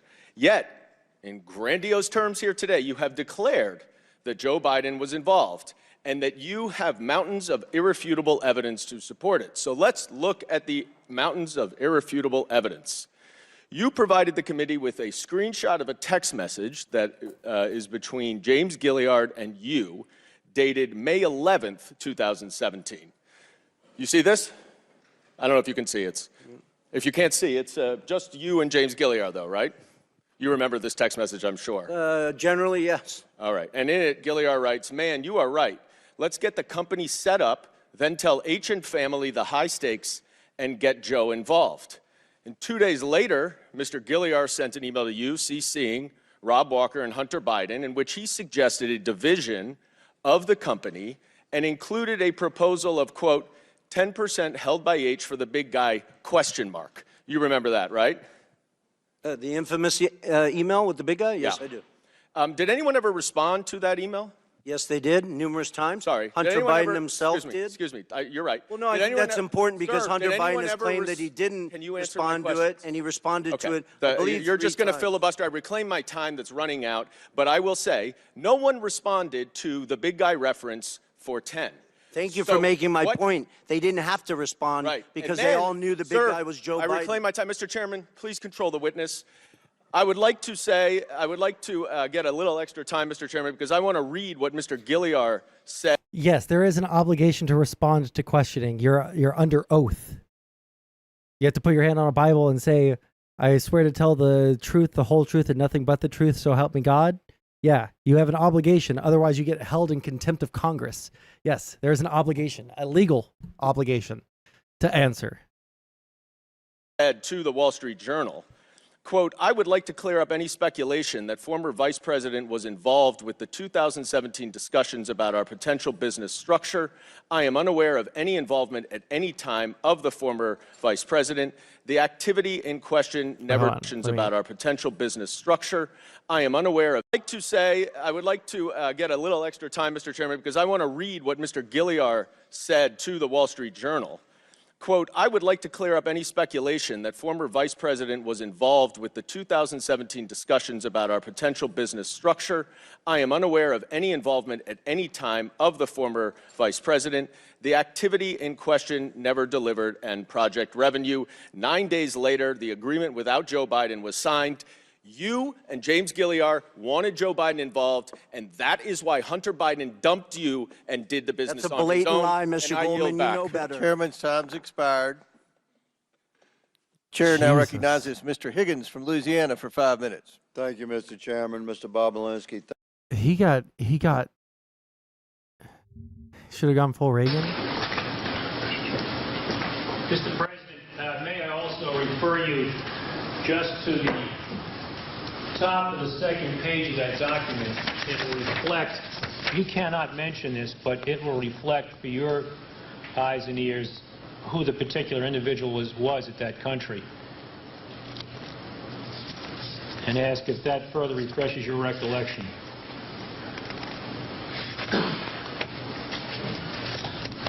No, well, I know this man, of course, very well, and met with him a number of times in his own country.